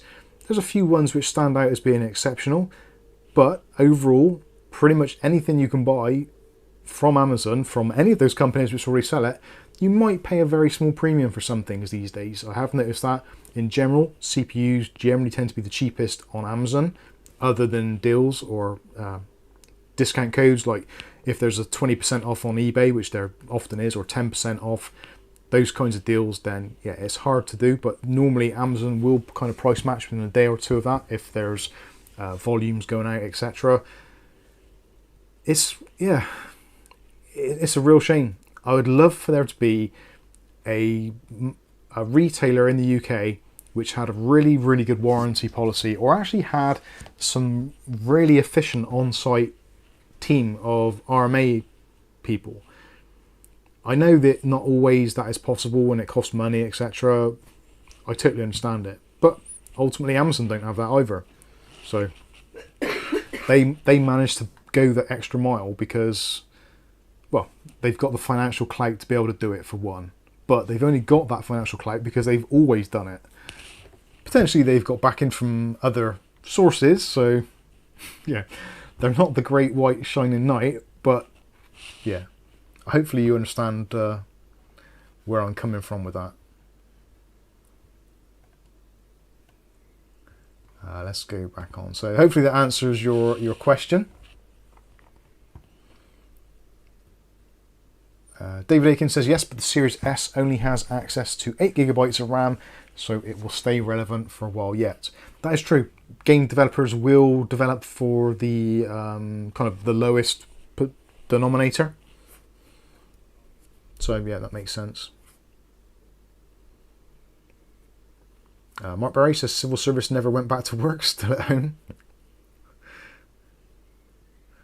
Old Man Withers says they will keep selling us Duff products as long as we are willing to buy them. Not only willing, but also kind of forced into buying them. There's a lot of people that now, because of this new normal, have to work from home, or have to partially work from home, partially work from office. So you do have to purchase equipment. You may need to get a PC built. You may need to buy a graphics card. Obviously software as well pushes us in a direction. Certain pieces of software will demand newer and better hardware. Windows 12 seems like it's going to do that. So you're going to need to be upgrading your processor, potentially your RAM, motherboards, etc. for ones that don't support certain features. So we are getting pushed in a certain direction as well. Jay Gordon says Xbox and Game Pass is going up. Yes, it is. Yeah, that is. Isn't. Yeah, everything is going up really. Nick Barnes. Weed isn't. Weed's the same price it's always been since I left school. Weed. Oh. I haven't bought any for years. I haven't bought any for years, but I hear stories, and yeah, basically it's the same price it was in the 1980s. How's that for non-inflationary?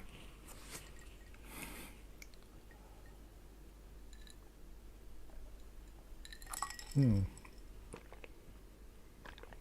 thought you said weed.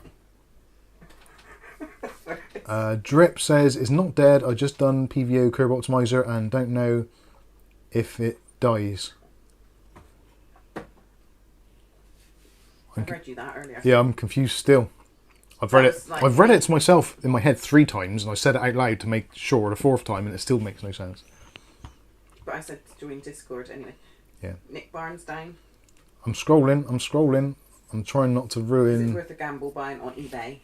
Oh, that thing's gone again, isn't it? Clear. Let's go.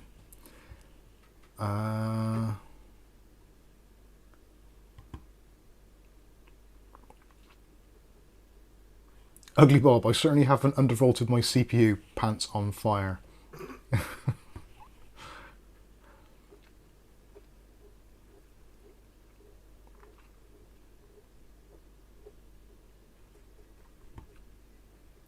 Darren, any advice on a Ryzen setup which will play COD at 1080p at least, and also do graphic design modeling, guy and girls part, i.e.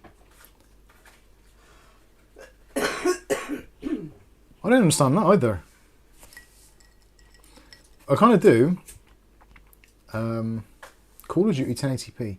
Call of Duty runs really well on AMD hardware, I think. At least AMD graphics cards, it does seem to have an edge, I believe. I could be wrong on that, but I'm pretty sure it does. I don't play COD, so I'm kind of guessing, but I'm sure I've seen videos where it runs like amazing on AMD graphics cards.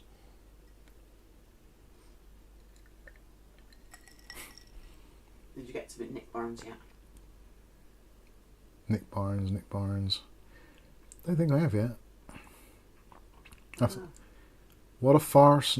Blah, blah, blah. Where is it? I'll go all the way to the bottom and then back up again. Is it worth a gamble buying on eBay an untested B550E? Nick Barnes, there we go. Q. Mike, is it worth a gamble buying on eBay an untested B550E gaming motherboard reduced to 50 quid? Feedback 100%, but nothing recent though.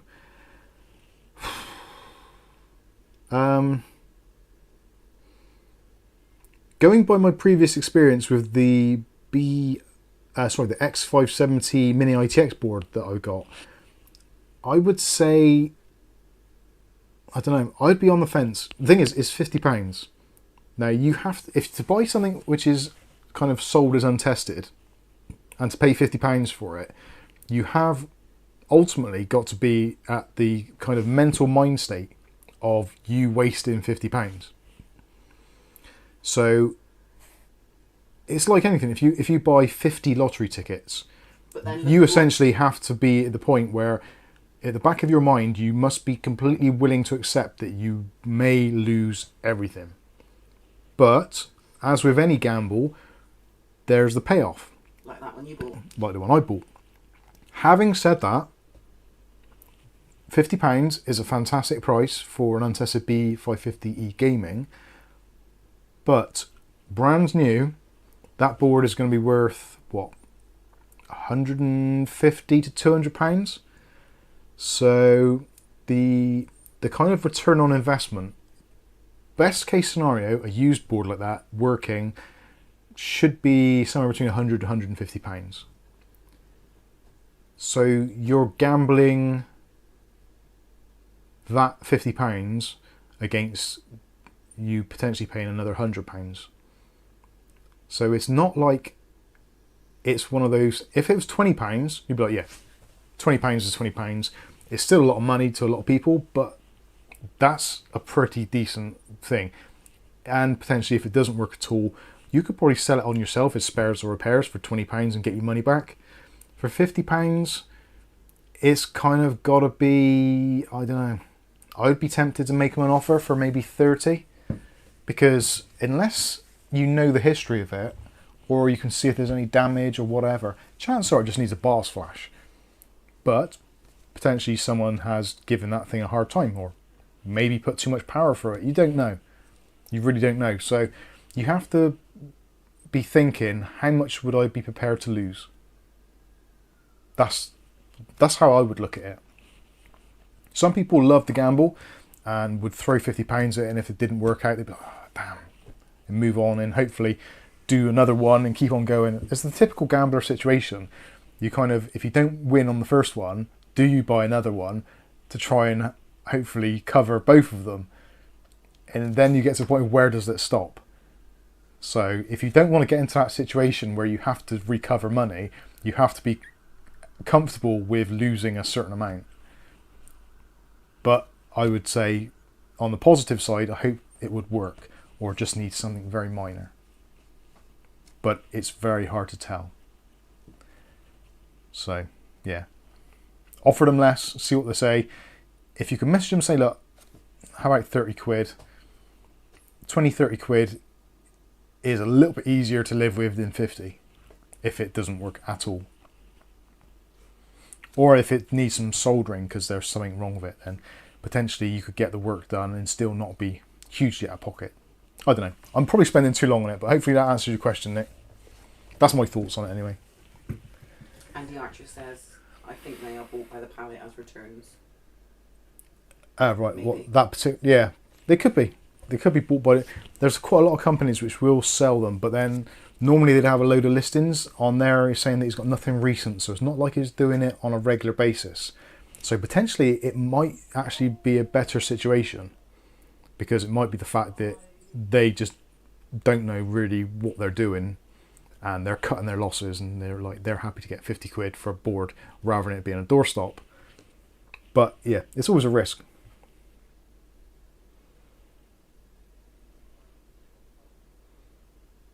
Andy Archer says Nick Barnes, no, they're invariably broken.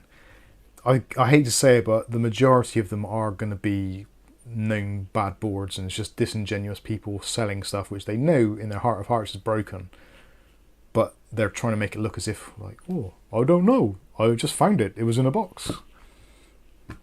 Yeah, difficult. James Brock, so no one has any first-hand use of the ASRock Pro 4 2 B550M. Yes, I think I used one. I seem to vaguely remember reviewing that a long time ago. I'm not sure what the question is that you had regarding the board, but I can't see it on there. Glenn answered, Mike. Ah, right, okay. Cheers, Glenn. Darren says, let's go back to Windows 98. Yes. Skystalker, is weed legal in the UK? Depends who you are and where you are. Mostly no. Mostly no.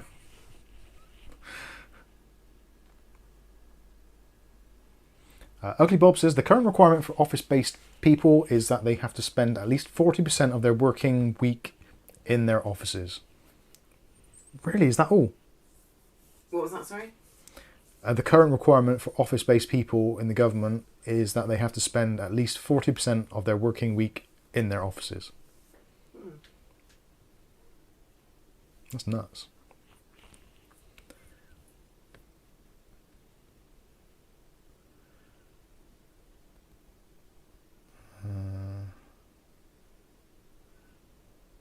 Rick H says weed is legal in Washington State.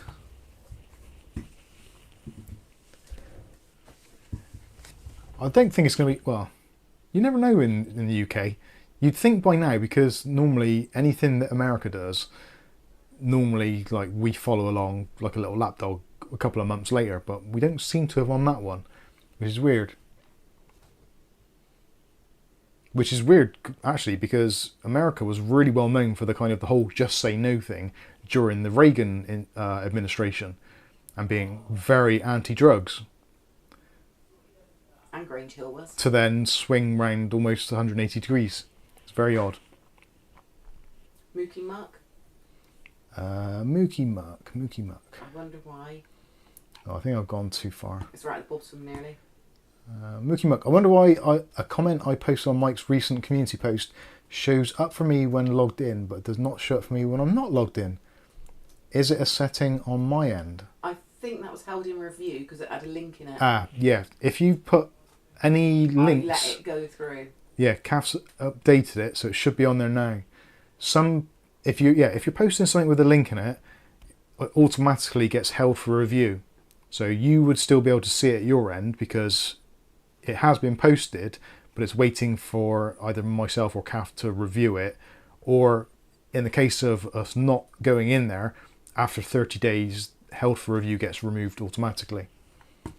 But I did see one this week from Mookie that had a link in, but because it was about the handle, wasn't it?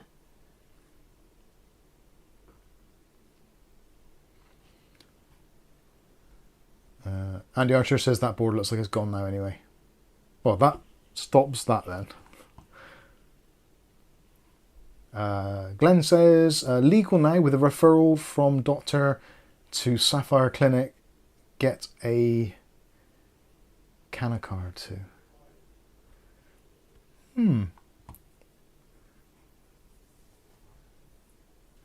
Darren, Swede is a trip to the payout courts in the UK. Glenn says it's legal now with a referral from doctor. Yeah. I wouldn't really want anything No. like that. I don't know what they've laced it with.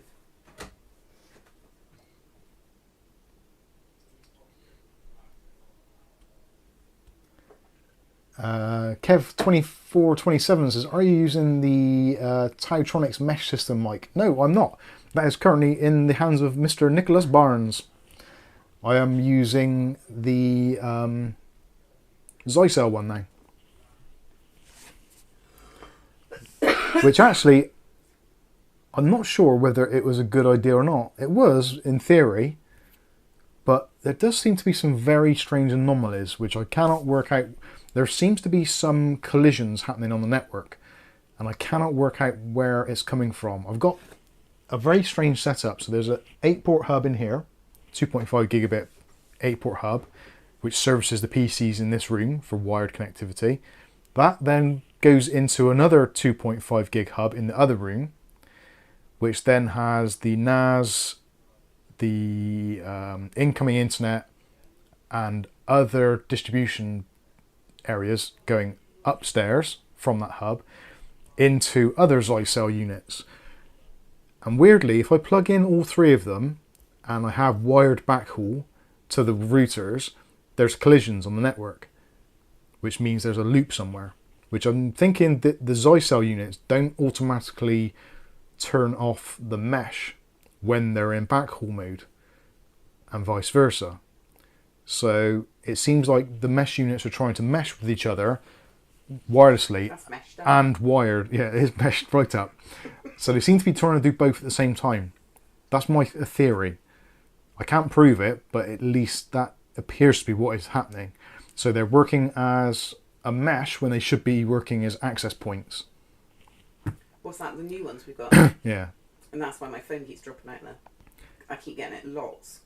But it's not on my computer, it's only on my phone. Well, weirdly, I don't get it on my phone, because me and Kath have got the same phone. My phone seems to be absolutely fine, and I can walk around the house and do all sorts, and if I go from here, out the kitchen, up the stairs, into one of the bedrooms, then into the back bedroom, when I get to the back bedroom, for the last time, it'll kind of like, it'll blip for a second, and it'll find the new network, and it'll be fine. But Kath seems to disconnect for ages, so... If I move from here to there... to the camera, it'll clock out. Yeah. This room's weird, and I think the meshes are too powerful, because there's one at the back of the house, which is about 8 meters that way, and the front of the house there's one, which is about another 8 meters that way, and there's one directly above us. So it does seem that this particular room, the signal is too strong, and because your device is getting bombarded with 3 strong signals, it just confuses the hell out of it, because it's always going to try and choose the most or the strongest signal. So maybe if I turned off beamforming, that might help it. I don't know. Boss levels, evening. I'm unboxing a KFC. What are you unboxing? Very nice. Andy Archer says if it's a Zycell AP, it's not. It's a Zycell mesh. And I don't think it's got the option for it. It's quite basic.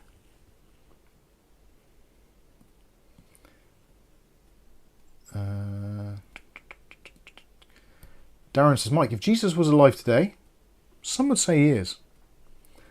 The blood of Christ is still alive.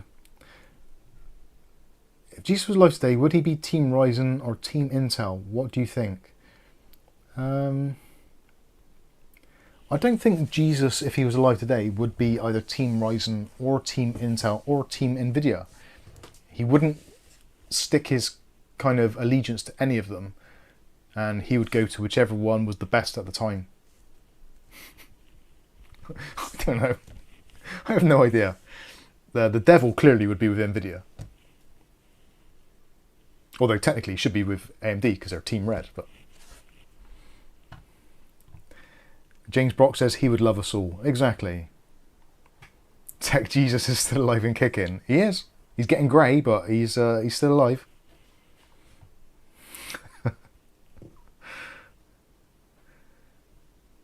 Nick Barnes says Jesus wouldn't need a PC. That's true. Juicy Kev 2427 in the TP Link Deco app. I'm not sure. Dave Aiken, thank you very much for your £2 super chats. Says Jesus would forgive 4090 pricing. I don't know. That's a lot. That's a big sin. Jesus would forgive though. That's what Christianity is supposed to be all about. Forgiveness and kind of turning the other cheek, I think, is the right phrase. Andy Archer saying, what was that saying? Actually, I'll have a look on my... Well, let me grab my phone. Oh, he says, leaning over to the phone. Oh, I've just taken a screenshot. Let's have a look. What am I looking for in the app? No, they're not on Nebula. They're on the little...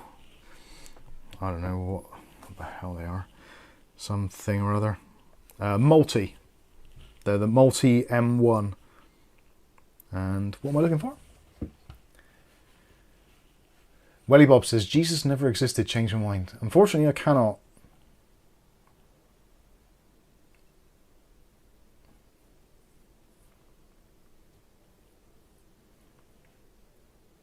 If it's a size cell, do you get lots of signals from the neighbours? Yeah, because like we got a really narrow house. It's probably what, 5 meters wide at best, maybe less.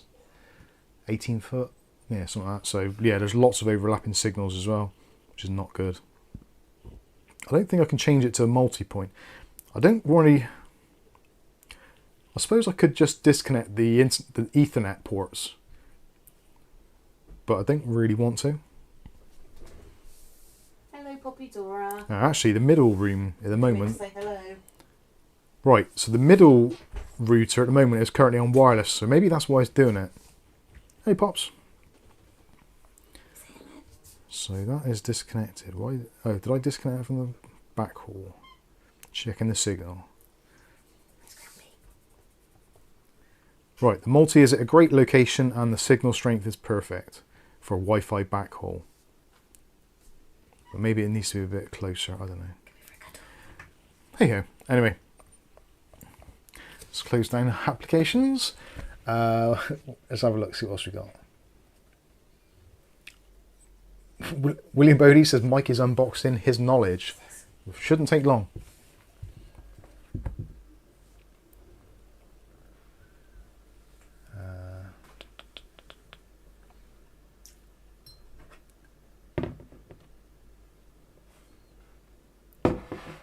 Tix Bomber says I want Jesus to turn my 2060 into a 4090.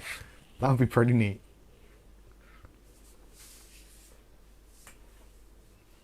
David Underhill says he would be Team Google, as like Google, he knows what we are doing all the time. That's pretty good. Oh. James Brock says I would offer Jesus a beer. I think that's nice.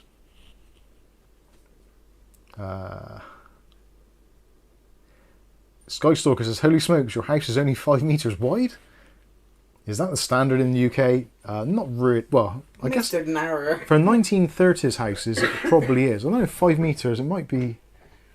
Probably. Actually, I've got my floor plan. Actually, no, it doesn't show the measurements on there, does it? I think it does. I've got the floor plan on my phone of the house, so I'll just double check. I'm sure it's about 5 meters. It might even be less. It's probably done in feet. What do I want? Synology photos. It's about 2.5, I reckon. If you go to the fire breast. It's only really this room and a really narrow hallway. No, I didn't write it on the paper. Last time I took a photocopy of the thing and I did it. It's got directions on there, but I haven't got the full piece of paper. But yeah, it's pretty narrow. It's quite long, but it's quite narrow. Shall we do it? Go on then. I can't do it on my own. Well, can't you? I can. Just go from the far wall to like this bit. I can't add. You... Oh, it's getting droopy. Well, rub it. Right to there. Yeah. That's 6 foot. So 6 foot from 183. the furthest wall to this doorway here. So that's another 6 foot there.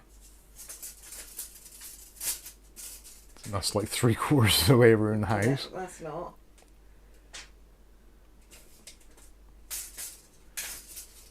Sorry about this, viewer. I'll just do it down from the floor. Yeah, do it on the floor. It won't get so floppy there. It's getting a bit roughly in girl measurements. That's another 315. 315 mil centimeters. Yeah. So that's 3 meters. 3 meters 15, and 6 foot is basically 2 meters. So yeah, 5 meters. I was pretty much bang on. So yes, 5 meters from that side of the house to that side of the house. And that we have got a fireplace that takes up most of that room. Yeah, and the fireplace comes into the room. It's pretty small. Easier to heat, less easy to cool, especially these older 1930s houses. Welly Bob says, definitely keep the mesh on wired backhaul. That's the thing. I think I should turn, well, there needs to be a setting where I can turn it off from being a mesh to being a, I don't know actually. It's weird. I've not experienced this before. It might even be better. I was thinking if I turn one of them off, but I think it's just because they're in unusual places. I think I need the router, which is upstairs in that room, needs to be down in this room. That would make it a lot better, I think, for the house. Anyway, moving on. And actually probably better for her as well, because there won't be a router in her bedroom, which is never a good idea. Not with that floor drobe. No. Boss Level says, I use Orbi Pros, they work a treat. I'll be honest with you, I am actually tempted to ditch these and try something else. I was interested because they were very cheap. They were like £90 for 3 mesh units, which is obviously, that's ridiculously cheap for what meshes are. Meshes normally, you're looking kind of 250 plus. So it was the price which initially got me. And to be honest with you, for £90, they've been spectacular. The fact that they're fast when they're working, and also they've got a 4-port gigabit Ethernet on each one as well, is awesome if you've got lots of wired devices.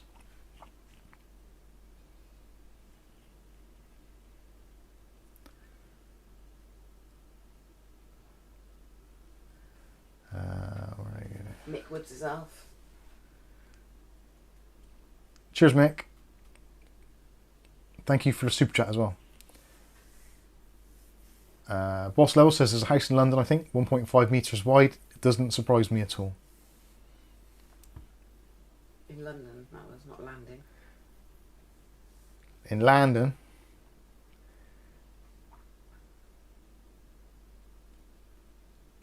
Tix Bomber says 5 metres is right in the same range as single wide in the US. Single wide in the USA. UK houses are not that big. Now, in the kind of post First World War era, houses were designed with kind of very different expectations. So you've got large master and other bedroom. Then you also get like a tiny little box room, which is very small. So our son's bedroom is literally, I think, I've got to try and think, I'm pretty sure it's 3 metres by 3 metres. No, sorry, less than that.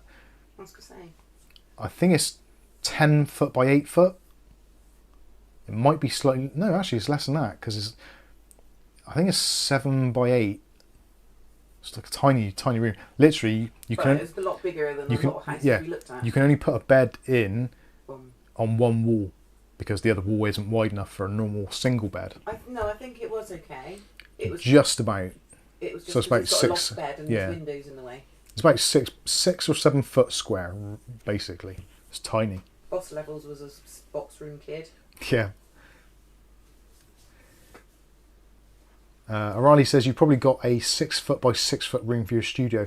Well, because the hallway's 6 foot wide, so that's 2 meters. So this is 3 meters wide. So this is a 3 meter by, I think it's 3 meters by 3.5. So it's like 9 foot by 11, I think it is, or maybe 9 by 12 in feet.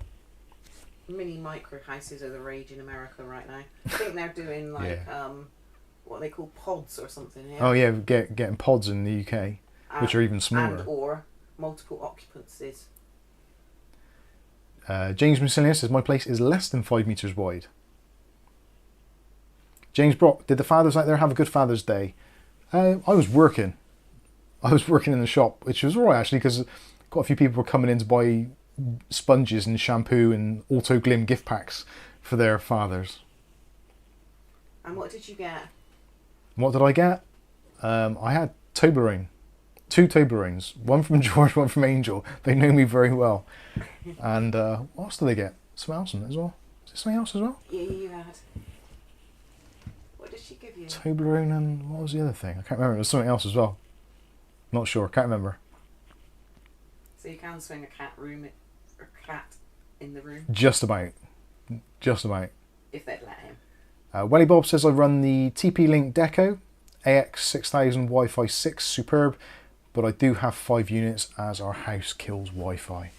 Yeah, I think the because of the way this house is built, there is a big metal or concrete truss going kind of along there and along that wall. This wall here behind us, so you can see this one, there is actually real brick underneath the fake brick.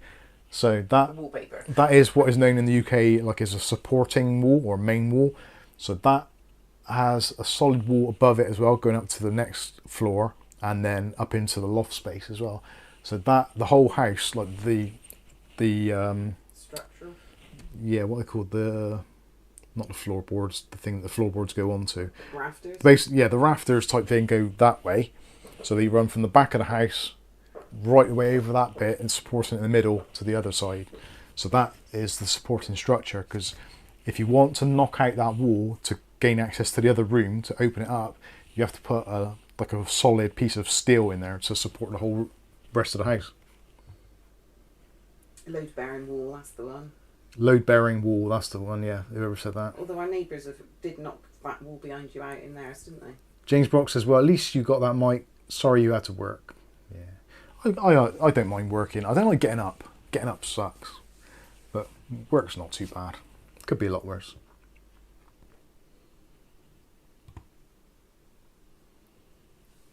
Tix Bomber says the government is now the largest private landowner since they now own BlackRock on the books versus being a branch of the bank of the CIA, literally. I didn't know that. The American government own BlackRock now. Is that what you're saying? Doesn't surprise me. It's all very much a kind of throw money around and it just going around this magical wheel and little hands popping in every side. Ugly Bob and me, Kath and Mike were in that room. We were fighting for oxygen. Yeah. I thought it was Poppy fighting for getting on your shoulder, Bob.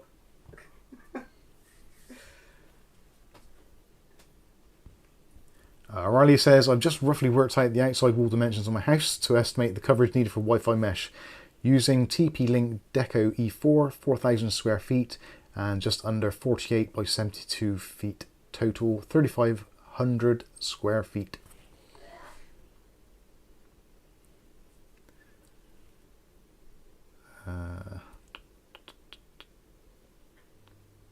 Boss Level says, what I used to do before I became a disabled bricklayer. Oh, sorry to hear that.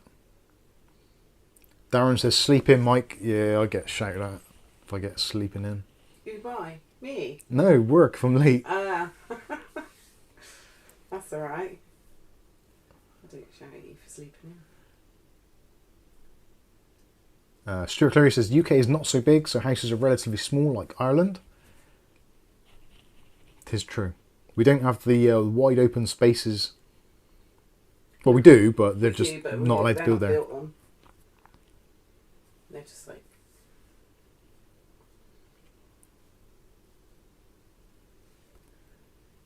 Yeah, anyone know how Lord Erectus is faring? Oh yeah, it's true. Yeah, Lord Erectus, we haven't heard from him this week. Or have we? I don't look at the live questions. I didn't do the questions today. Barely touched them today. I haven't done the email ones. I'm getting a bit behind. Tristan G says BlackRock owns the US government. Yeah, I think that's probably more like it. Tix Bomber says, yes, BlackRock failed and the government had to bail them out. I get confused by it all. Too much going on. Yeah, Lord Erectus, if you're watching, cheers, and hopefully things are looking better for you. Vanguard owns a lot too, yeah. I've had this conversation many times. I keep on posting on YouTube videos because people say, when are AMD going to do something, or when are Nvidia going to do something, or when are Intel going to do something? And when are we going to see one of them like kind of shoot ahead? And it's like, well, you won't, because all of them are owned by the same kind of main 5 companies. You've got Stateside, BlackRock, Vanguard. I can't think of the other names of the other ones, but they're like kind of like the main 3 that have got the kind of the most shares in pretty much everything, every company you can think of. So they're hardly going to make one company do much better than the other, because they own them both anyway, or they own them all. Like Pepsi and Coke are in. Yeah, Pepsi and Coke, there's never going to be a winner there because they own both of them. Intel, Nvidia, AMD, never going to be a winner because, again, they own all of them, so it makes no sense. They also own Apple, they also own ARM, Microsoft, you name it. They're all owned by the same people, so there's never going to be one outright winner. Stuart Cleary says, is there a Blackstone? There might well be. I think there is. I think that's the British version, isn't it? Yeah, I think that's the I think to do Blackstone with is the British arm, I think, of BlackRock, and it was something to do with NatWest. No, it was or Lloyds. Lloyds Bank. Yeah. So the Black Horse agencies and all that, wasn't it, back in the day?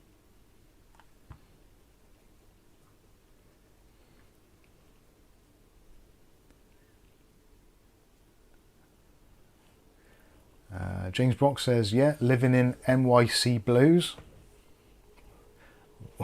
Welly Bob's trying to get us demonetised. Question, what are Mike's thoughts on the sub disaster? As I think everybody has got their opinions on this. Personally, my primary thing is any loss of life is a terrible waste and an awful thing to happen. So regardless of the circumstances, the people, the politics, the pros, the cons, the whole thing, regardless of which way you look at it and what your own personal feelings are, any loss of human life is a terrible thing. And I think we can all agree on that. Most of us as human beings, we don't agree on many things, but I think we can all stand together pretty much universally and say that any loss of life is a terrible thing. And hopefully I would think that people that are watching this stream would be of a similar mindset. I think pretty much that's a universal thing, that any loss of life is a terrible thing, whether it's Russian, Ukraine, a diver, whatever it might be, wherever you are in the world, loss of life is a terrible thing. I think we can all agree to be behind that. That is one of those universal truths.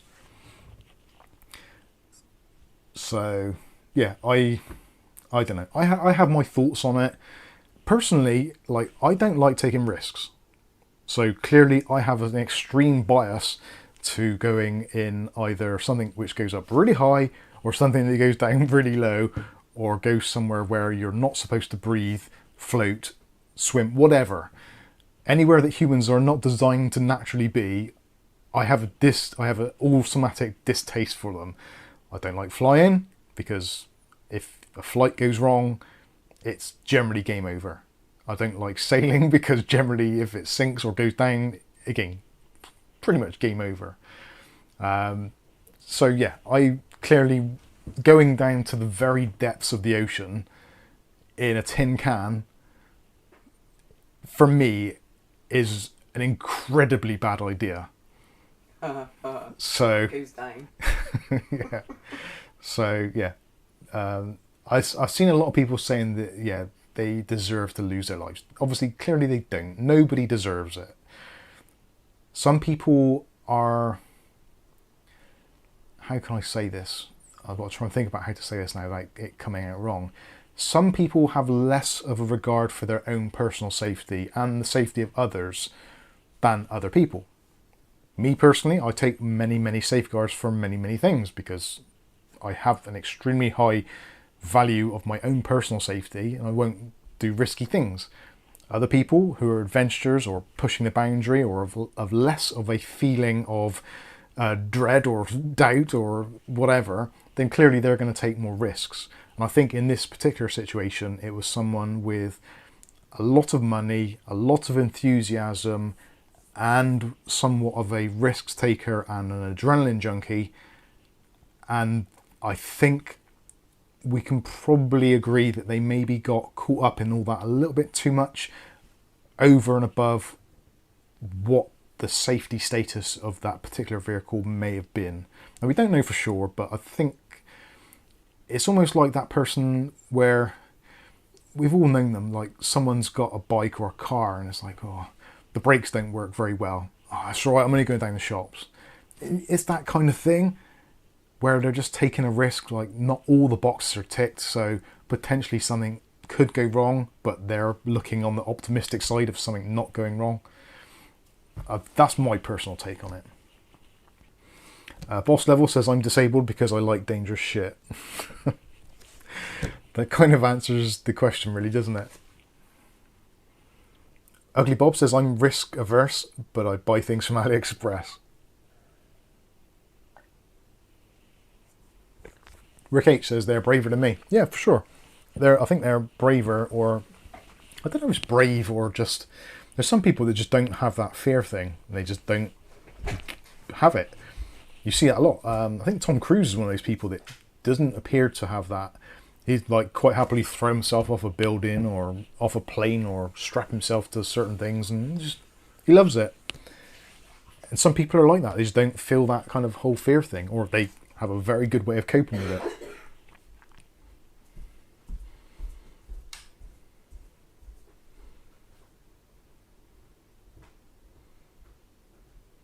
Skystalker says, I spent a lot of time flying. You couldn't catch me in a real submarine. I have been on one at Disneyland, but that doesn't count. See, I wouldn't like it. Like, I remember years ago watching Jaws 3D, where they had the underwater things to look at the sharks and the animals in the enclosure. It's like, who in their right mind goes into one of those things? It's basically a glass. You're basically in a glass with all that pressure of water. There's the potential of something going drastically wrong at any moment. You would not get me down there. Not in a million years. Stuart Cleary says, do you really believe that this is all true?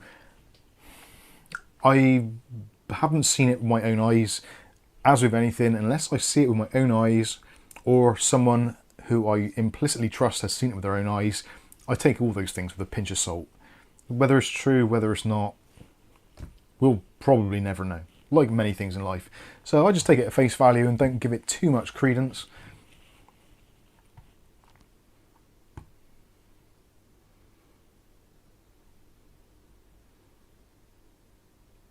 But yeah, it's like anything. Like if there was something that happened or was alleged to have happened on the moon, there's always going to be people that argue that it did happen or it didn't happen. And because it's really hard to go there, or to see what is up there, there's always going to be people that don't believe the news. For good reason, because the media has lied to us for many years, so that's never going to stop. So you kind of, again, you have to take these things at face value, not put too much kind of faith in it, and it's like, well, that's what they're telling me, and read between the lines and make out what it is you actually believe.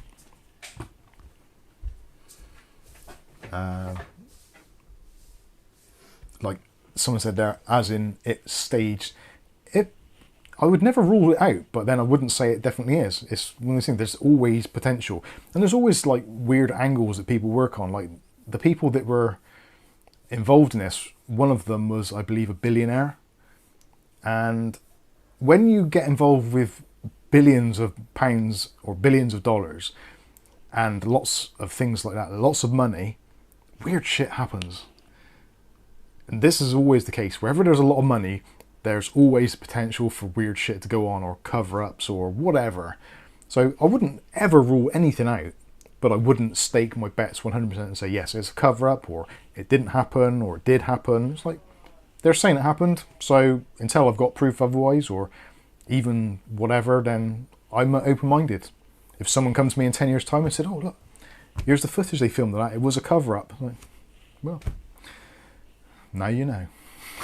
I think that's the world we live in these days, that quite often people will tell us stuff and a few years later it turns out to be something different. But yeah, I wouldn't ever say to someone you're wrong for believing what you believe, but I would say be open to alternative views. I think that's a good way of living.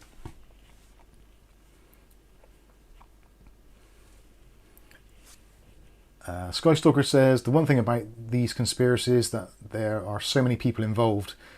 This is not staged. The thing is, you say that, but again, I would not 100% say that it isn't. And clearly, they don't have to necessarily everyone to be in on something for something to be staged. If there's a certain amount of people that are in on something, the rest of them will do as they're told, regardless. So I would never say that 100% isn't, but I wouldn't say 100% is. I would say there's always potential for either outcome. Squibby says they knew it imploded within the first few minutes and they dragged out the process. If it did happen, if it did happen, the old saying that never let a crisis go to waste. That is something which I did find that slightly unusual. Maybe they didn't want to instill panic in the family until they had all the results, but I think, it did. It seemed a bit weird that they kind of knew within a very short time what happened and they kind of left it open and everyone guessing for a week. Don't know why. Seems odd. But you never know what's going on in these things, do you?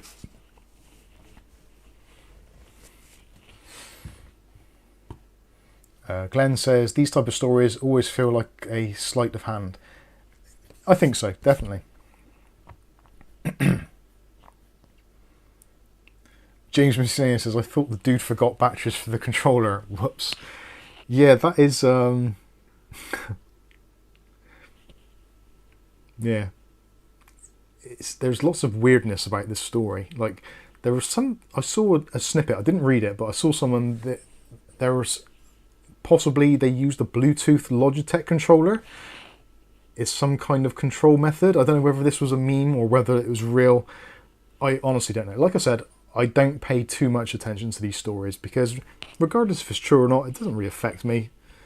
Yes, it's a terrible thing if someone's lost their life, but I don't know them. They have no bearing on my life, so honestly, don't care. Because it doesn't bother me. I know that's harsh, but realistically it doesn't. Like, yeah, we can all get on some sort of bandwagon or outpouring of grief. Oh yeah, terrible things happen. But honestly, I don't care.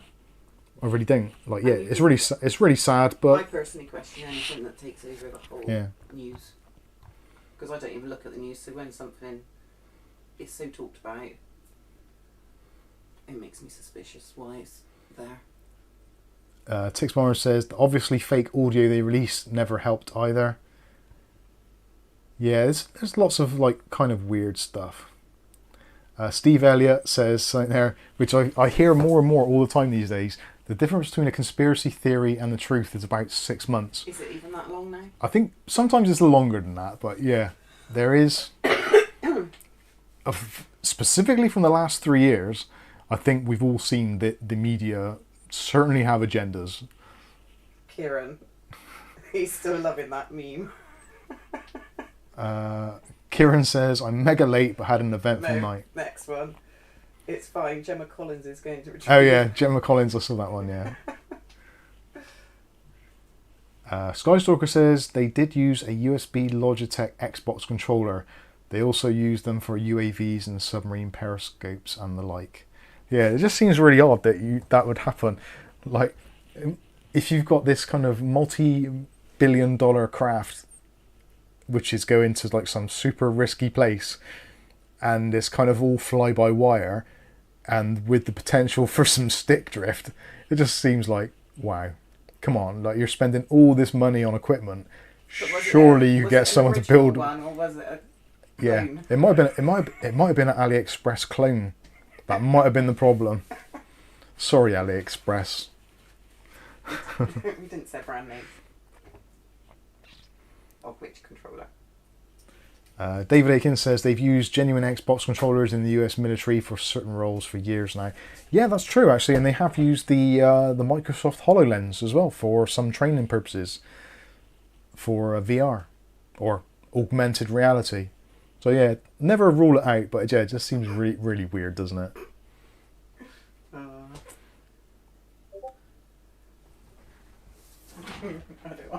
Tix Bomber says, I believe they are still the largest purchaser of Xbox controllers as well. That's mental, isn't it?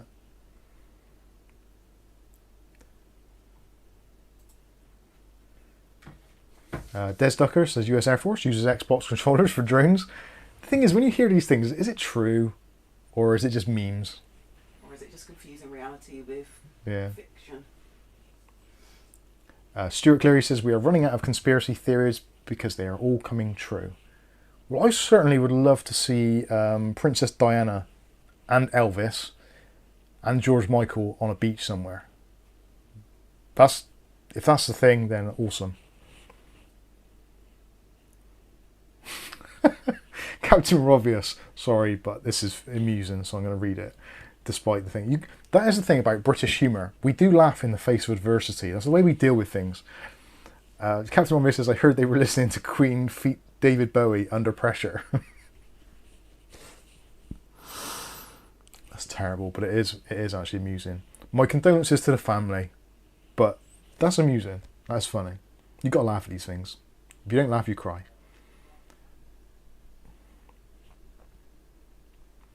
James Brock says, yeah, don't care about these people too much else to have a care about. It's true.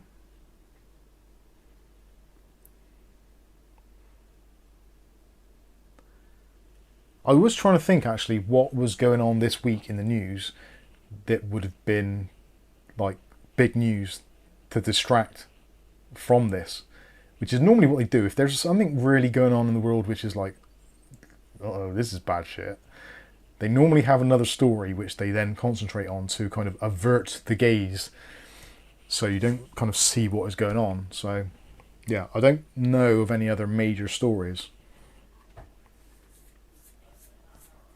Andy Archer says maybe if they had a soldering iron they could have fixed the controller. There we go. Colin Hilton, the next good deed for you would be to potentially send a high quality soldering iron to the remnants of the company. That's terrible. I'm a bad person.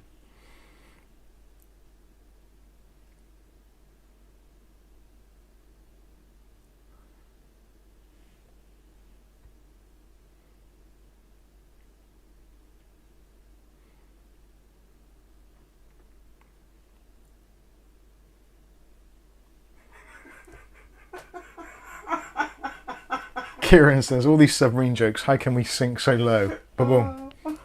He's just put a brilliant one on there. Oh, there. Boss Level says, exactly, divert the public's eyes. It does happen. It does happen. For sure. Normally, there used to be a thing in the BBC that if you, obviously, if you're going to release something which is bad news, you try and do it on Thursday or Friday. Because obviously then, Tristan's off. By the time it becomes chip paper, weekend's come and gone, and by Monday there's some other news story. Whereas if there's something which is bad for the BBC and it comes out on a Monday, then you've basically got it in the news for essentially the rest of the week. So yeah, that is a very common thing. So if there's something which is like bad, it'll come out towards the end of the week. If it's good news, they'll try and do it at the start so they get some longevity out of it.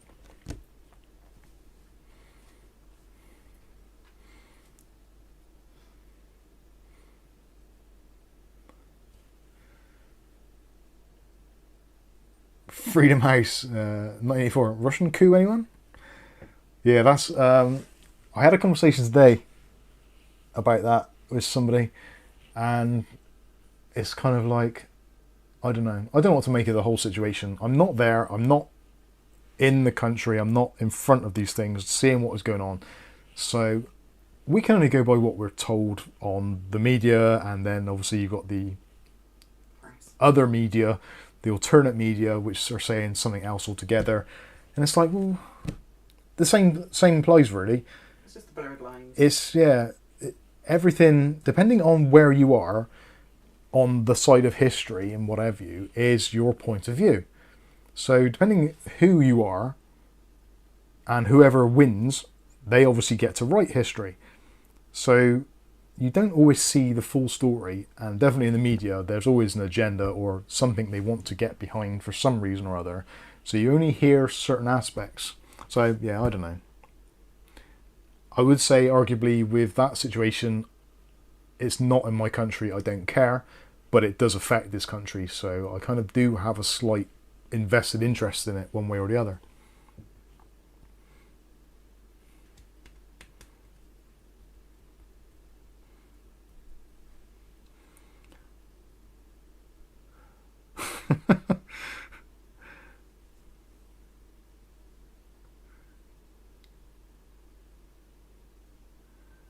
Anyway, I think that's going to be enough on the submarine. I'm trying to think if there's anything else which I've not said or not covered, which I should have done, or things which I should have... What else has Bob sent, which I have not taken out of the box yet? That is the thing about it, because it's quite warm here in the UK, trying to actually get things done and for the brain to function at some kind of relatively good speed is difficult. But the RAM, right? Kieran, the RAM, Yeah. I've not tested it yet. It There's literally, so much tape. it was well taped, to be fair. But no wood this time. There was no chunks Sorry. of wood in there. Which is ironic, because his surname's Wood as well. Oh yeah. You put a personalised touch in last time. Ugly Bob says... Poppy! Oh, a UK... That was, yeah, that's the other big news, isn't it? Of the week. Not really Well, news. not really news now, it's kind of Didn't gone. it The old already Philip happen Schofield on that thing. Jennifer Aniston thing. Yeah. Some sitcom thing. And that's just a... James Brock says, "You're right, Mike. I never really thought about things from the perspective of the Nazis." Well, no, that is the thing. Like, obviously, clearly, from our point of view, and it's a generally accepted thing that Nazis are bad. But if you looked at it from their side of view, what they were trying to achieve from them would have been like, okay, we understand, and this is why we're behind it. So, kind of, that is what I'm trying to say, that that's an extreme example, and obviously is not the kind of the socially accepted thing. But I'm one of those people. I like to see both sides and I'll weigh them up, and I will. Apart from when it involves me. Yeah, and I'll make my opinion. I'm not gonna Mike's right. just because someone says XYZ is bad. Right? Okay, XYZ is bad. I want to make up my own mind, and that's always the way. If you look at historic events, you're only going by whoever's wanting to get their side of things. I'm not saying, yeah, I've probably gone into that completely wrong. I'm not saying obviously Nazis are a good thing, because clearly any form of that treatment towards people and the kind of burning of books and all the other stuff that went on is clearly a bad thing. And there should always be freedom to do what you want to do, and freedom of expression and freedom of living your life, regardless. Yeah. David Aiken says, fairly safe to say that Nazis were objectively bad. Yeah, I think that's what we're saying. But obviously, what I'm saying is, from their side of history, if they'd have won the war and they'd have written the history books, you can imagine they would have said that the Allies were like crazy people and did all this weird stuff. So that is what I'm trying to say. Whoever wins writes the history, or whoever's the more powerful writes history. Does that make any sense? Well, probably not. Here you go.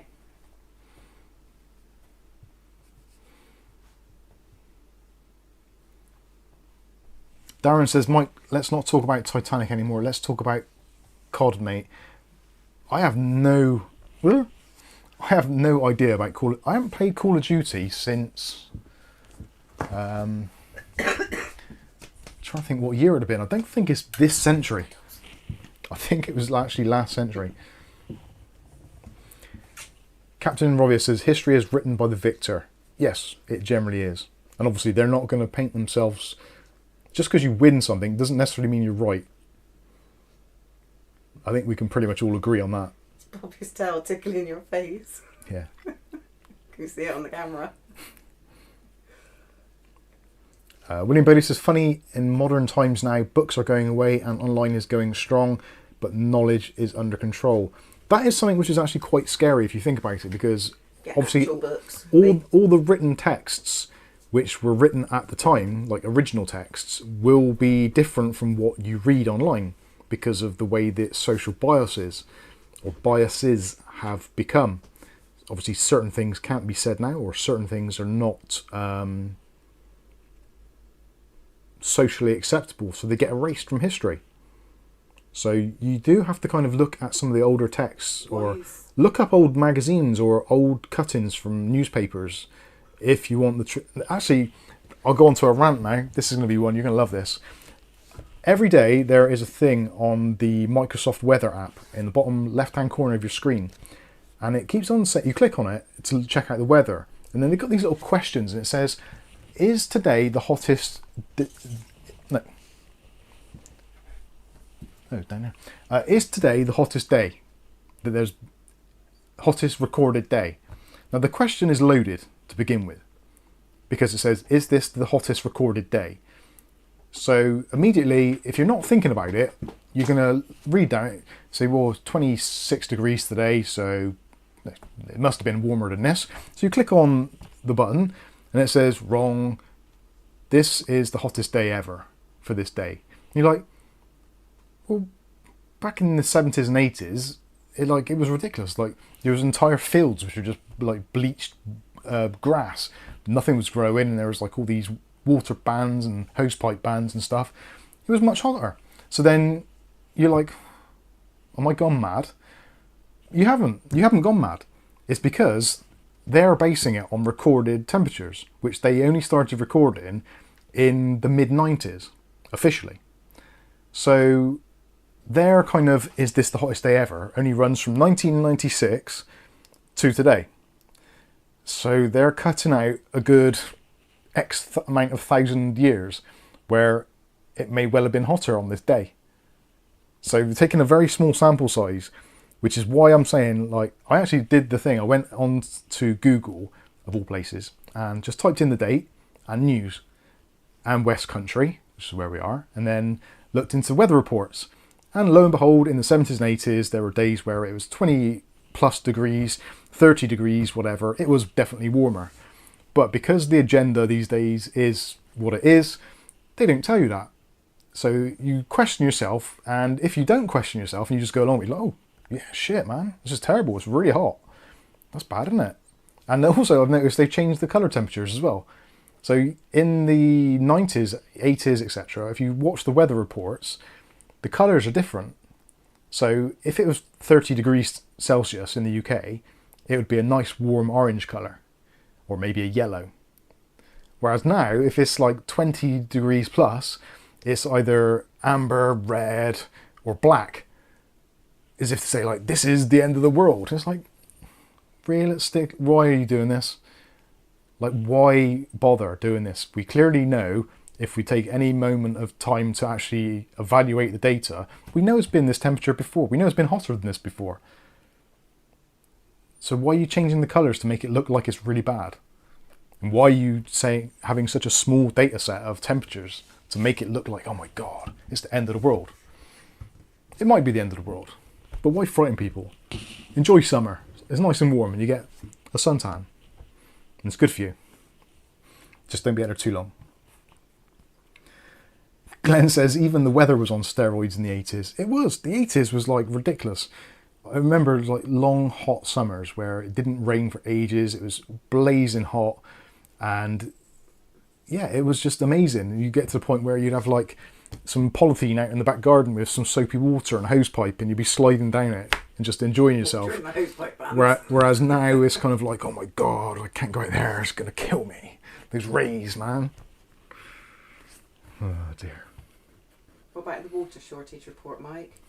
I'm sure there is water shortages somewhere, but it's only because they haven't built any new reservoirs since yeah, the 90s, is it, or 80s? There's been no new reservoirs built since the mid 80s, but yet the population has expanded and housing has expanded massively. We've gone from like 50 million people in the mid 80s, and we're now bordering on almost 70 million. So there's an extra 20 million people drawing from the water supply from the same reservoirs. So clearly they're going to be lower. But you're paying all this water. If you go and buy a 2 litre bottle of cola for yourself and put it in the fridge, it's going to last a hell of a lot longer than if you invite 4 people round and get them all to have a drink out of your glass. You're just going to be empty, isn't it? It's not rocket science. Stuart Cleary, €10. Thanks for the real stream, Mike, waking some people up. I don't think people want to be woken up. I'm personally, like, most people just don't care. It's like, it doesn't matter to them. No, waking up is like, yeah. Some people like to see the other side of everything and investigate it and have that inquisitive mind. Some people just want to turn on the TV and chill out and get pissed and what have you. And la la la, it's fine. I don't mind either way. James Brock says Mike is good at math. I wish I was. We have an S on the end of it as well. Yeah, we use extra S, maths, as in mathematics. David Aikens says water shortages are caused through poor maintenance of pipes from the suppliers, not people watering their plants. They cut costs and push it onto us. Well said. Or do they push it onto us, or do they make bigger profits? Well, yeah, there's two ways of looking at it. Like, since they privatised it, the water companies are making money. Look at the electricity companies. Like, since they were privatised, it's like, woo! They're making an absolute killing. Andre says people like sleeping. To be honest with you, I think most people do. Like, ignorance is bliss. It really is. I'm not being disrespectful to anybody who thinks I'm saying they're ignorant. I'm not. What I'm saying is, if you either don't know or don't care or don't believe or whatever it is for any situation, that's great. So, some of the people I know that just really don't care about anything else, they just like to do their job, go out on a weekend, play a bit of football, have a few beers, go back to work the next weekend. They don't care about what else is going on around them, and they're absolutely fine, they're absolutely happy, and they're some of the happiest people I know. But there's some people I know on the flip side of it who are kind of really conspiracy theorist type of, or people that like to think a little bit more outside of the box, and they're like pissed off all the time. So maybe being a little bit more, not oblivious, but maybe being a little bit less aware is a lovely place to be. But you can't get back. Yeah, that's right. Yeah, once you take the red pill, there's no going back. Andre has been a member of 10 months. Thank you for supporting the channel. Says absolutely, thinking is way too much work these days. Well, it is, but yes, In both ways it is. it's though. in both directions. Yeah, like if you can go down such rabbit holes about all this stuff, and ultimately, are you ever going to find out the truth? Probably not. And is knowing, or at least having a little bit of a wider gamut of information any help? Not really. But it is helpful when you look at the news reports and you see what's going on, or Look at the news. when they say, oh, we're going to have to put a tax on this because it's warming the environment. It's like, come on, really? If you want to just get us to pay more tax, just say you're going to pay us more tax. Don't blame it on something. Ultimately, the whole world, the climate and everything is controlled by that big round thing you see in the sky. That big fiery ball which is at the centre of our little universe. That is what controls temperature more than anything else that we could possibly ever do. So if the sun gets pissed off and wants to make things a bit hotter, it's going to do that. If the sun decides it wants to be less aggressive and not burn as brightly, we're going to get a bit colder. It's happened. We've had ice ages, we've had Iron Age, Ice Age, you name it. We've had various different ages over the years. So the sun is going to do weird shit at weird times. It happens. I don't think we are necessarily 100% to blame for the current climate as such. I don't think we've got that much power. I think it'd be nice if we did, but I don't think we have. Ugly Bob says, I don't know, but this aircon thing I'm pointing right at me now is keeping my giblets fairly cool. Oh, is he airing his monkey? Pac-Man says, question Mike, you mean Earth isn't flat? I've never been in an airplane high enough to see if it is or not. So I would not like to say one way or the other it is or isn't. You would get the impression by watching the news and looking at things like globes that the Earth would be round. But I don't think it's round either. I think it's probably elliptical, if anything. But I don't know. I'll go into space one day and I'll see it. Well, actually, space might not exist. I'll go up into the dome and find out.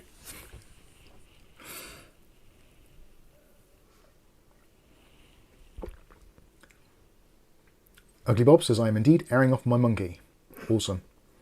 James Brock says, Mike don't know science. I don't. I don't think anyone does. And anyone who claims to know science is a liar. Because science changes every decade or so.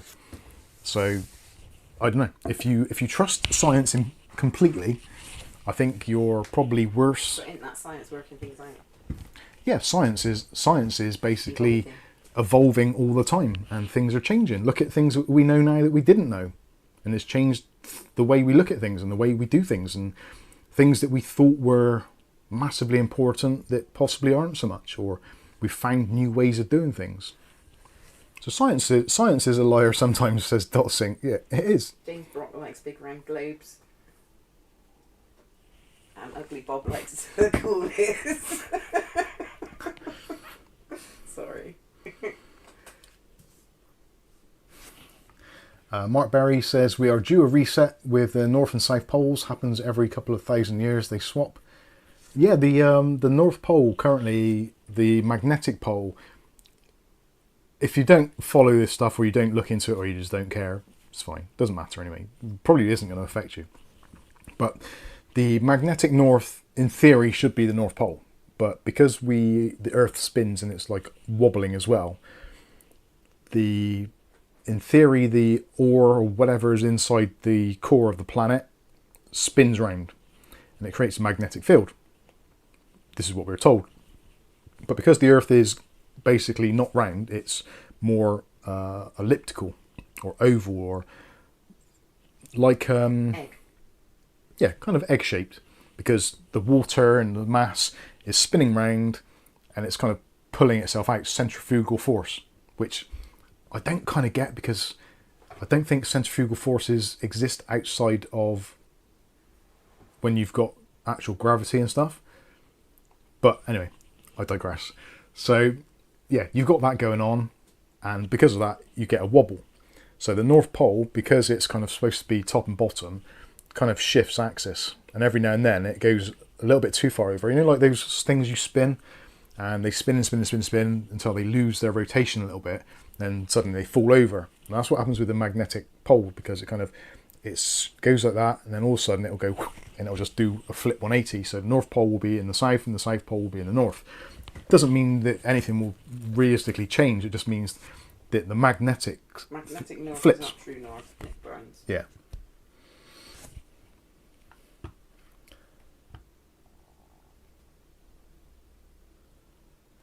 There we go. Skystalker says, the Earth is a oblique spheroid, a ball that is a bit flat in the middle. Magnetic poles are made up Like my of stomach. electricity and the G-spot. Didn't mean to read that out. Kieran says, we're nothing when a black hole decides to give us the big nom. That is true. Andre says, the Earth isn't flat. Drink 20 beers, it will start getting extremely round very quickly. Ugly Bob says, the Earth is donut shaped. Wake up, people.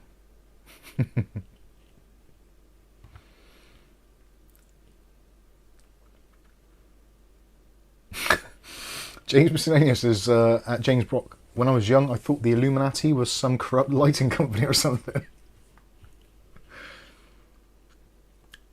Oh dear, that's good.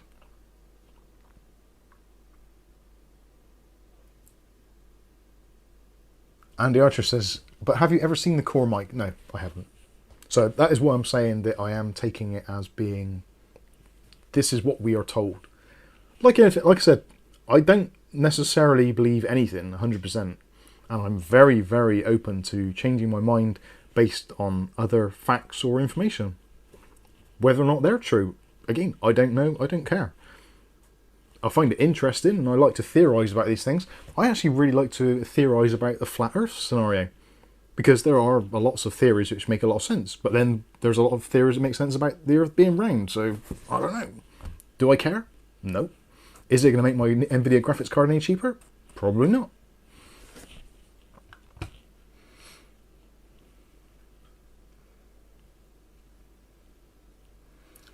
Sky says, centrifugal force does not involve gravity. Okay. That's when I start getting really kind of like, I don't understand how the world works. Because in in space, for example, when they show us things with water specifically, you can't make it do stuff, because there isn't any gravitational force pulling it or doing anything to it. So you get these little blobs that just float around. So there must be... Yeah, I don't get how this works. I suppose the gravitational pull is in the middle of the Earth. Or is there something else forcing the water to stay on the planet? Because you think, if the Earth is spinning around as fast as it is, the water, in theory, if there's no gravity, it should just fly off. But it doesn't, because it's part of a big mass. I don't know. Science, fascinating stuff. Makes you think. David Aikens says, Flat Earth theory is the biggest load of turd I've ever read, spread by Americans looking for fame and reaction. People watch people launch homemade air balloons into space who stream it, not flat. I've never seen them launch a balloon up into space and see it round. I've seen it have a curve, but I've never seen it round, because I don't think they've ever managed to get it high enough to see it round, or to have a wide enough lens. And the lenses they use on the cameras generally are fisheye lenses, which have a natural curve to them. Now, I'm not saying before you start jumping up and down, I'm not saying that it's wrong. I'm just saying I've never seen anything 100% which makes me say, yes, that someone from one of those kind of astronomy groups or whatever, or from those balloons, that the Earth is 100% a sphere. Because you've never seen it all in one go from one of those cameras. I personally haven't. Maybe you have, I don't know. But yeah, I wouldn't say, I can't imagine the Earth being flat to flat. I think that is like a little bit of a kind of like taking it to extremes. But then again, I don't think the Earth is round. I think it's somewhere kind of in between. Like the BBC logo years ago. Like, wide.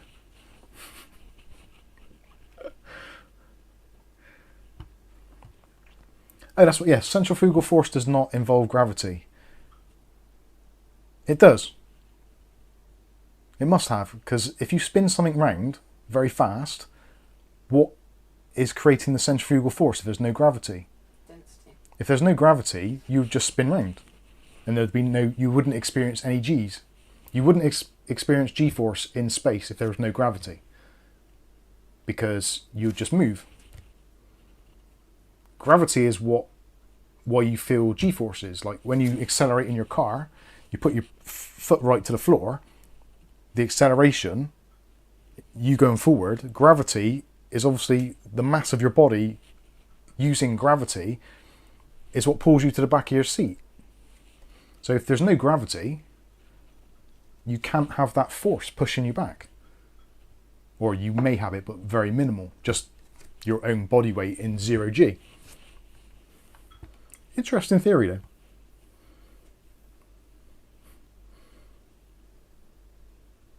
I got nothing. Happy. Good timing. Ugly Bob says that gravity is a lie. 5G stole my hamster. I think you'll find that was Freddie Starr.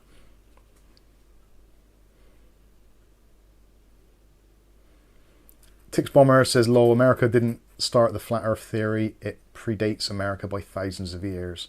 Yeah, that's right. I vaguely remember, I think it was it Sir Walter Raleigh? One of those kind of famous-y sailors or explorers. That was one of their things, that they wanted to sail to the edge of the earth to see if they fell over. Bit like in, what's that thing with Jim Carrey in it? Where he's the star of the TV show. Truman Show. Yeah, when he sails to the edge of the sea and hits the wall.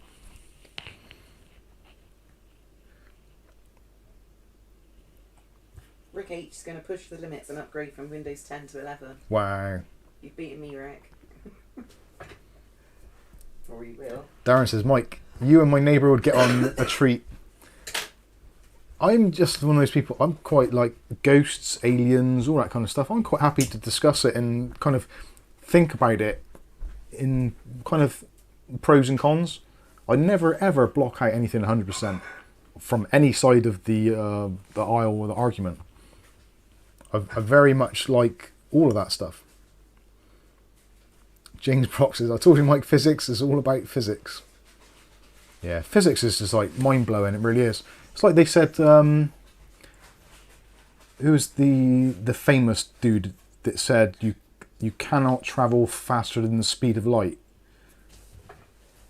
Einstein, was it? But now they've proved that you can. Only by a fraction, but it's possible, potentially.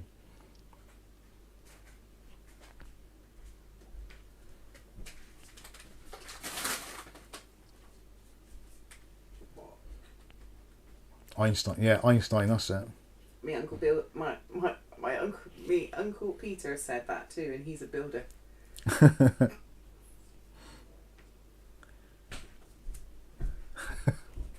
Best not Darren. Best not Darren. No. Skystalker says always have an open mind. Oh, definitely.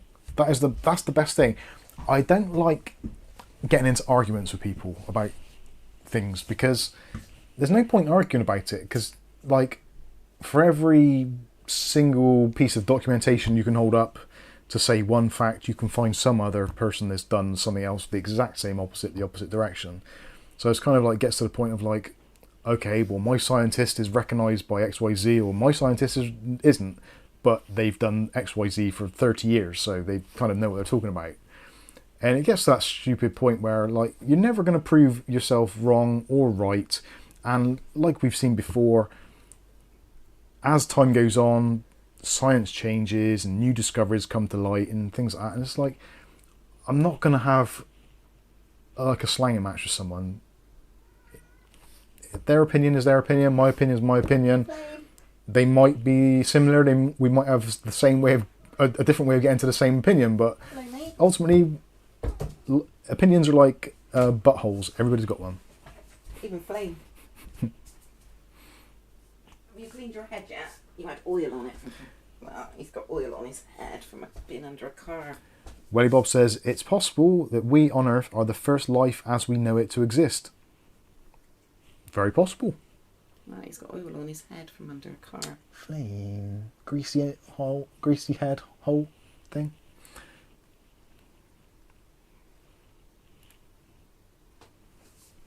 Whose car have you been under?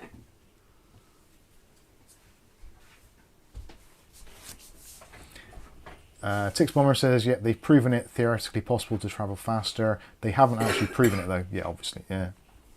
That's the thing, like all of this stuff, a lot of the stuff is essentially like computer models, and they run this stuff through some supercomputer and it spits out an answer and they go, yep, this is the answer.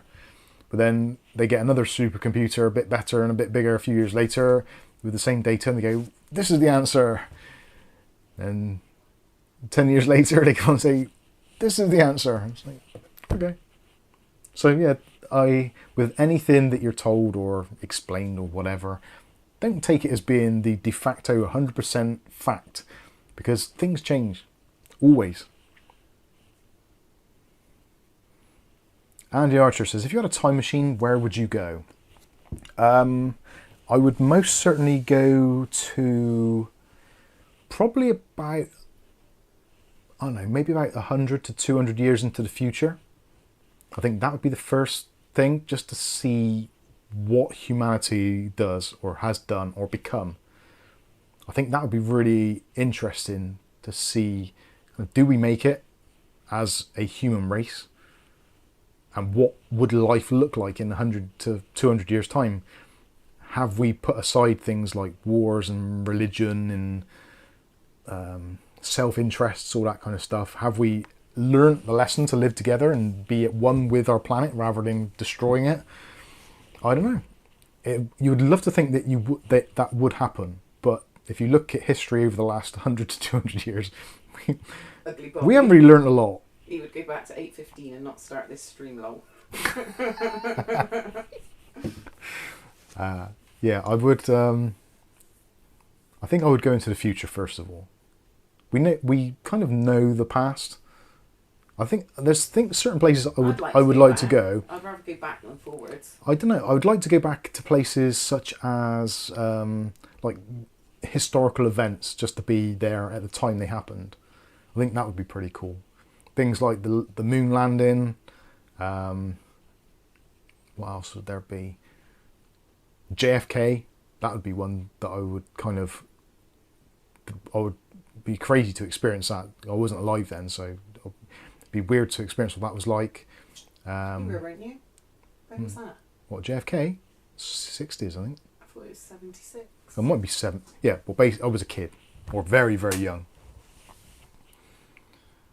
Ugly Pop says, go back to the pre-USB pin bending instant. Yeah, I think I'd go back to Wednesday. Tuesday or Wednesday would be great. Welly Bob says, I'll go back to 1988 and stay there. I actually posted on the Discord today, someone's put together a video of all the top songs from every month from 1960 something right through to kind of present day. And you put it on and went upstairs for hours. I put it on and left it, and Kath was like, got all these kind of music worms in her head now. That was good. But lots of 70s and 80s and 90s stuff. I stopped it in the 90s. And I used to always put bloody Christmas songs on with Google in the room I was in all the time. Yeah. 88 was a good year. 88, 89 and 90 I think were probably my favourite years. And we got together in 91, thanks. 91, 98, 88 to 91.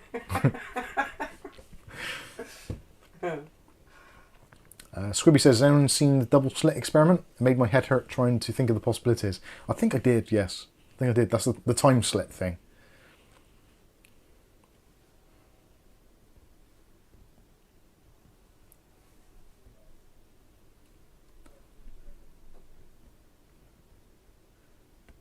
James Brock says, Welly Bob, I loved 88. Yeah, 88 was a cool year. There was some good music as well.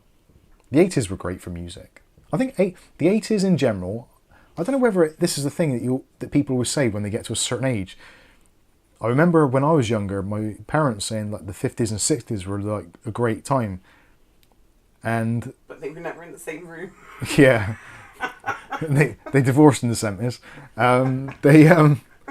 Like for me, the 80s, I think personally, like 84 to probably 90 was a really, really cool time. But was it? Or is it just that kind of, you look back and think, oh yeah, as a kid, you had no responsibilities, there was cool music, cool stuff, BMXs came out, skateboarding was taking off, we got rap music coming over from America, that was starting to become a big thing, hip hop, and the whole world was becoming a little bit more global, so you got your McDonald's and all that kind of stuff. And it seemed like it was an exciting time, there was lots of things going on, but then as a kid, you didn't have the things of like the strikes, Thatcher's government basically trying to destroy the country slowly, the things like the Argentine War, no doubt there was other stuff going on as well, which I just didn't really know about. BMX, yeah. Nick Barnes says JFK was shot in 1963. Oh, I was totally out. Don't know much about any of all that. Yeah, the old days are a fond memory, for sure. Tapes, VCR. The moon is secretly the Death Star. They use Star Wars to soften the future blow when they reveal the truth to the world. I look forward to that day. That'd be awesome. James Brock. Yeah. Oh dear.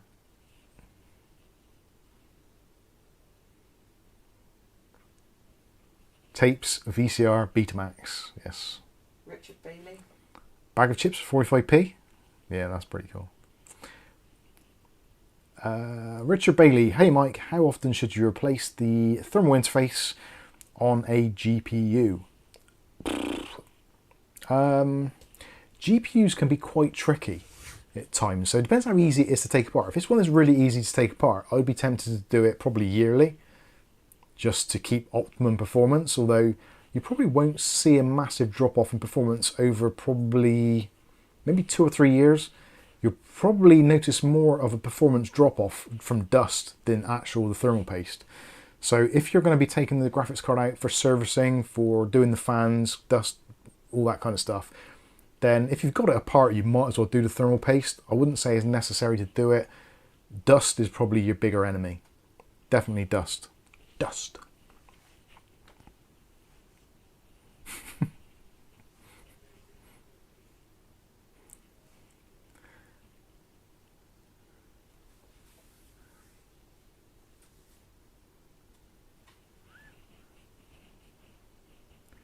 Des Ducker says, my first pint of lager was 17p.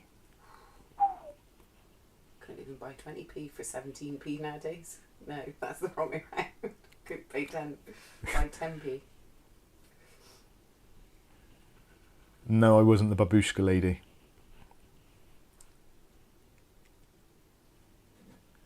Skystalker says, I do miss a lot of things from my youth, mainly being indestructible.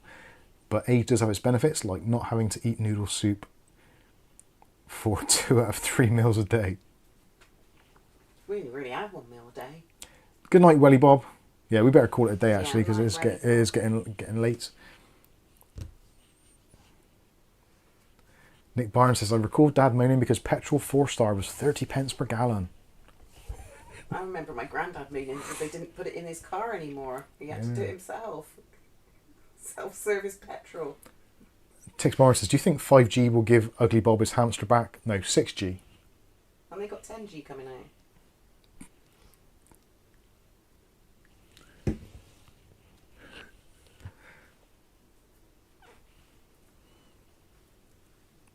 Darren says, even my tower talks to me when I open that side panel of the dust. Wow. Oh dear. Nothing worse than that. Right. I know where Bob's hamster is, yes. We've read that newspaper. Yes, I think that'll do. I think we've wrapped up things and we've gone on to a very, very strange tangent for a tech show. And I've actually got to learn some soldering this week, so wish me the best of luck. I am going to need it. No doubt there will be burns and blisters and burn marks in the table in the foreseeable days, straight weeks. But I'm actually looking forward to it. Soldering switches into a mouse, I think, is going to be one of those kind of life upgrades, which is just going to be awesome. So I'm very much looking forward to doing that. So hopefully you will join us for those videos. I might try and do them in a live stream when I get a little bit more kind of confident at doing it. But I don't think I'll be doing that in the live stream until that time, because otherwise it'll just be horrendous. Anyway, James Selenia, sorry, soldering is easy, no problem for you, sausage fingers. I don't think it will be, but we'll see. I am not doing babushka lady things. Right, hopefully you've enjoyed tonight's chat and a little bit of a putting the world to rights. I think ultimately we all want the same thing. We just don't really know what that thing is quite yet. We've all gone off on our little separate directions. But we'll come together as a society one day, hopefully. And hopefully we'll all be wearing Mike's Unboxing t-shirts. But until that day, I've been Mike. This is Mike's Unboxing Reviews and How To. And hopefully we'll catch you in the very next video.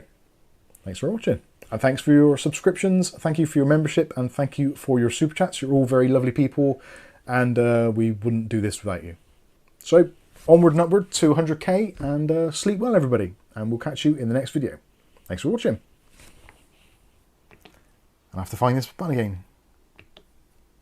And the party button's not working either. Flux. Definitely. Gotta have some flux.